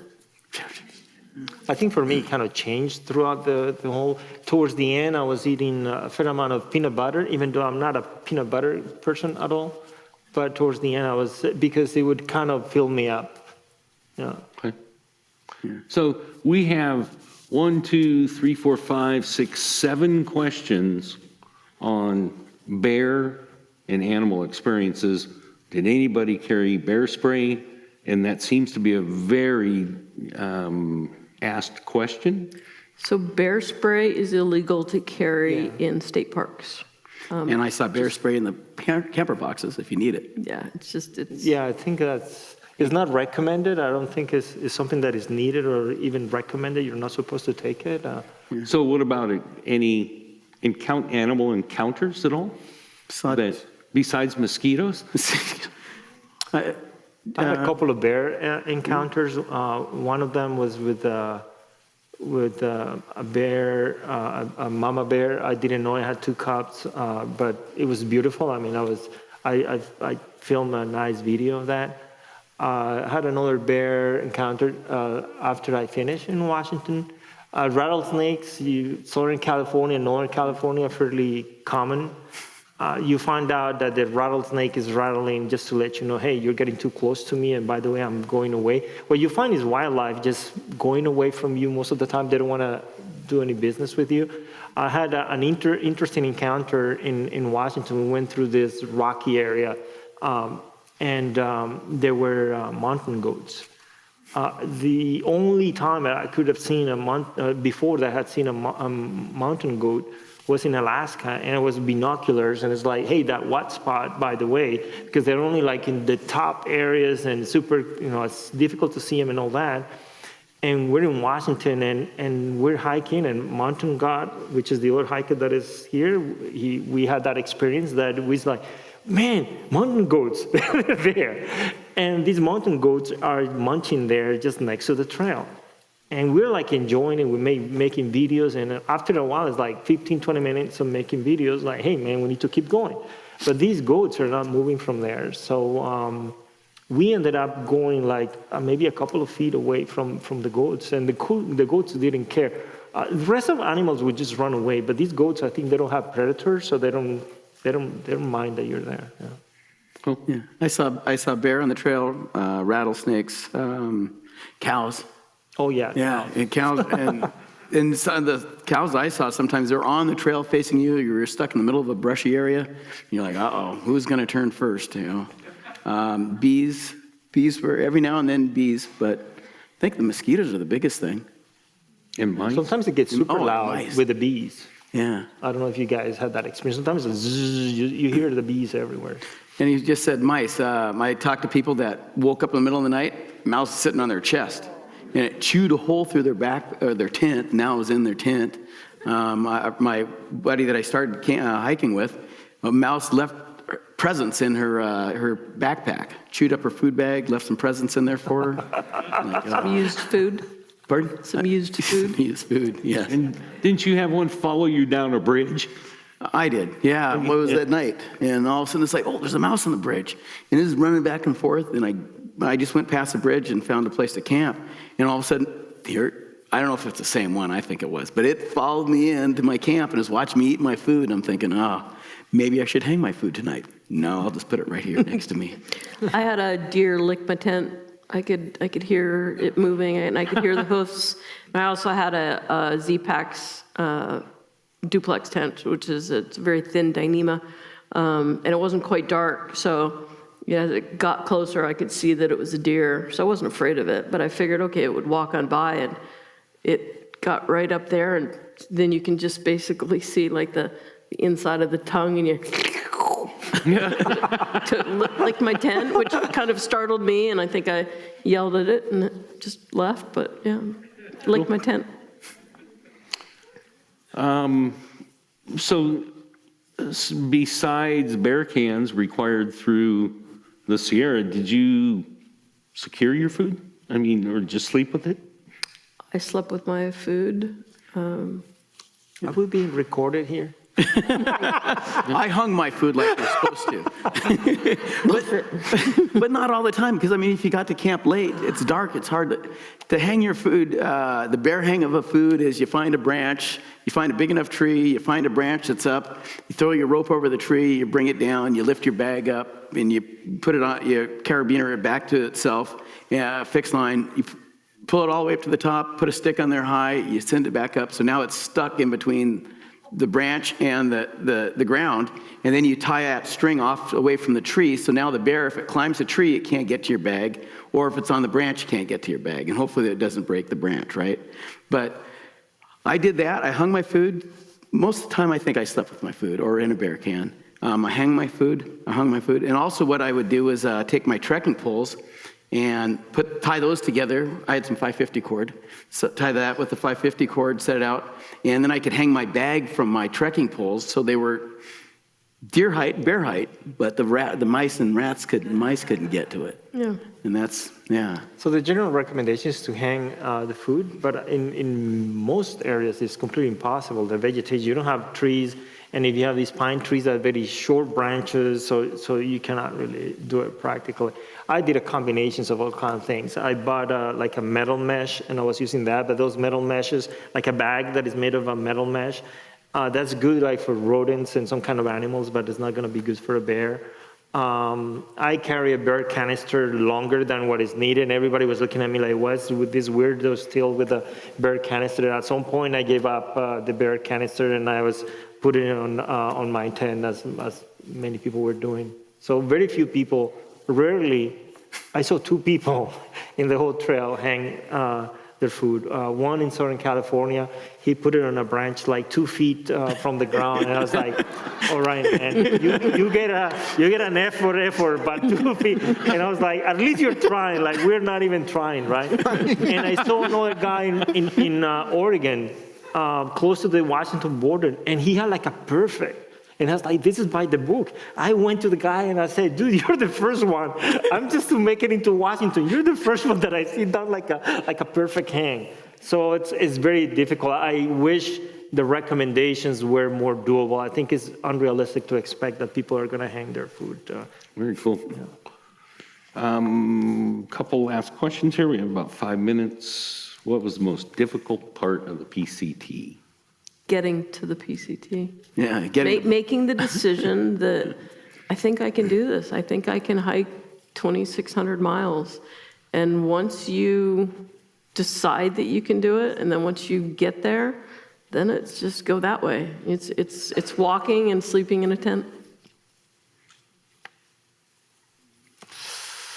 I don't know. I think it's surprisingly easier than what people think. Of course, it takes like that perseverance of just keep going, but on a daily basis, it's basic things. It's walking on a trail that is super safe. You barely run into any animals. Like, it's way easier than what people think. I don't think it's even very demanding physically. It's you just hike so many miles according to your health condition or your age. Like, younger people will hike faster and longer distances than us, but I think it's very doable. Yeah. I think the hardest part is the worry about what's happening at home. I mean, yeah, unlike if I was 20 and I quit my job and I sold my car, like you said, you sold my mom's car and didn't tell her, I just take off and go. But now you have to worry about the house, the wife, the kid, the dogs, all your stuff. You have to worry about a job, but still you have stuff to worry about. But once that's over, like you said, you wake up, you hike, you sleep when you're tired. And there's people that take naps middle of the day. Oh, a nice sunny spot. I'll put my pad down and just kind of hang out and go to sleep. It's your miles, your hike. You do what you want. God, it doesn't get any better than that. Oh. Phew, that sounds good. This question got asked by Jeff, a fellow Trail Magic provider, and Jeff was wondering, what do you guys need but rarely get at Trail Magic stops? So, you know, your spread is just amazing. You're like, okay, you want to be carnivore, or vegan, and you want fruit, you want this, but you had coffee, and you had real cream for your coffee. And I had a cup of coffee, and I went back and had a second cup of coffee with cream. And of everything that was provided, that was like, I sat there drinking that cup of coffee and that cream, and I thought, life just doesn't get any better than this. I think what is, for me, food-wise, was fresh fruit or vegetables. Because all the food that you had is dry, comes in a powder, or it's processed food. You go into a lot of towns, and they're like food deserts. You realize that they don't get fresh fruit or fresh vegetables. A lot of stuff is canned, or you're buying food from gas stations, things like that. So when you have the opportunity to have like real fresh fruit that is not canned or anything, it's just amazing. Yeah. Watermelon. Watermelon at Trail Magic is just like gold. What is a trail angel? What is a trail angel? It's an angel. It's it is. It's hard. It's hard to describe. Sometimes you feel like, hey, you're taking advantage of people, but I didn't see it that way. I mean, I saw a lot of. I don't remember any trail angel that actually accepted money. Every single trail angel I offered money. It's like, hey, do you take contributions? Some of them probably accepted the contribution, but nobody asked for money. Nobody said, hey, there's this, and here, I'm expecting you to put money on this can or anything. So it's very special. Yeah. There's a lot of different type of trail angels. Some will accept a donation. Some actually come out and give rides, and they'll say, I would accept a $5 donation if you want to. They're fine. People get caught up in labels, but it's just the magic of the trail. They're providing you something that you need, and all they ask is that you pay it forward, and then you pay it forward, and once you've paid it forward, then that person pays it forward, and then that person pays it forward. It's what life should be that isn't. Like, we don't need food. We're carrying our food, but yet when you come at a clearing or a road crossing and someone is making burgers or has provided watermelon or has a chair that you can sit in so you're not sitting on the ground, that just restores you. I can't even describe to you how much that restores you. Or in the desert, you get a 20-mile water carry, just a long water carry wherever it is, and all of a sudden you come around a corner and there's water. Someone has been, the kindness of their heart has left you, 5 gallons of water or something, 5 little 1-gallon buckets. And you're like, oh, really? Come on, this is great. So now you don't have to worry about if you're going to make it. If you're not going to make it, you can drink up a little. Just that a trail angel, I think, is someone that went out of their way, out of the kindness of their heart, to help you or help somebody. So one last comment I was going to make on that. I don't know when I came out with this idea that I was going to make 50 thank you stickers for trail angels, because I knew about trail angels. So I started from Mexico, and every time someone would give me a ride or anything, I would give them a thank you sticker, okay? And most of them, I'll take a picture, or they will ask me, take a picture. And most of those people were super thankful that I was giving them that sticker. So if you're planning to hike it, a small gesture. You don't have to. There were people giving little things, but it's just to show gesture that I've been carrying this stuff, and when I give it to you as a thank you. Yeah. We've got about a minute here to clean up, finish up. When you started, you were looking, Sleuth, to find your faith in humanity. Did you find it? I did. I found more than what I was looking for. I feel better about humanity than I even hoped that I would. How about you, Douglas? Yeah, I think so. I mean, I was surprised. I was amazed at how thankful and gracious everybody is out there. Because you've worked a lot of disasters. Yeah, I've seen a few. Yeah, But yeah, it was amazing to get help from people, yeah, you know. cool. Santiago? I had kind of experienced previously traveling solo in the past, that of random people kind of helping you. And I think the PCT is just that 1,000 times more. And what you quite often realize is that the people that tend to have less resources are the people that are more open to share them with you. I'm not holding this against the Tahoe people, but in Lake Tahoe was the only place where I could not get a hitch. I had to pay an Uber. Other than that, and I was on Highway 50, and it's like car after car, and nobody would stop. But everyone else, I got someone to help me, and that's like an experience that stays with you forever. Yeah. I was talking to a hiker once, and he said 85% of the people are trustworthy and 15% are not. He says, so I'd rather be wrong 15% of the time. Yeah. So we thank you for all your effort. Well, thank you. Thank you. And we thank everybody who had the courage to show up and go by their rules and just support the hikers and the PCTA. So thank you very, very much. Thanks for coming.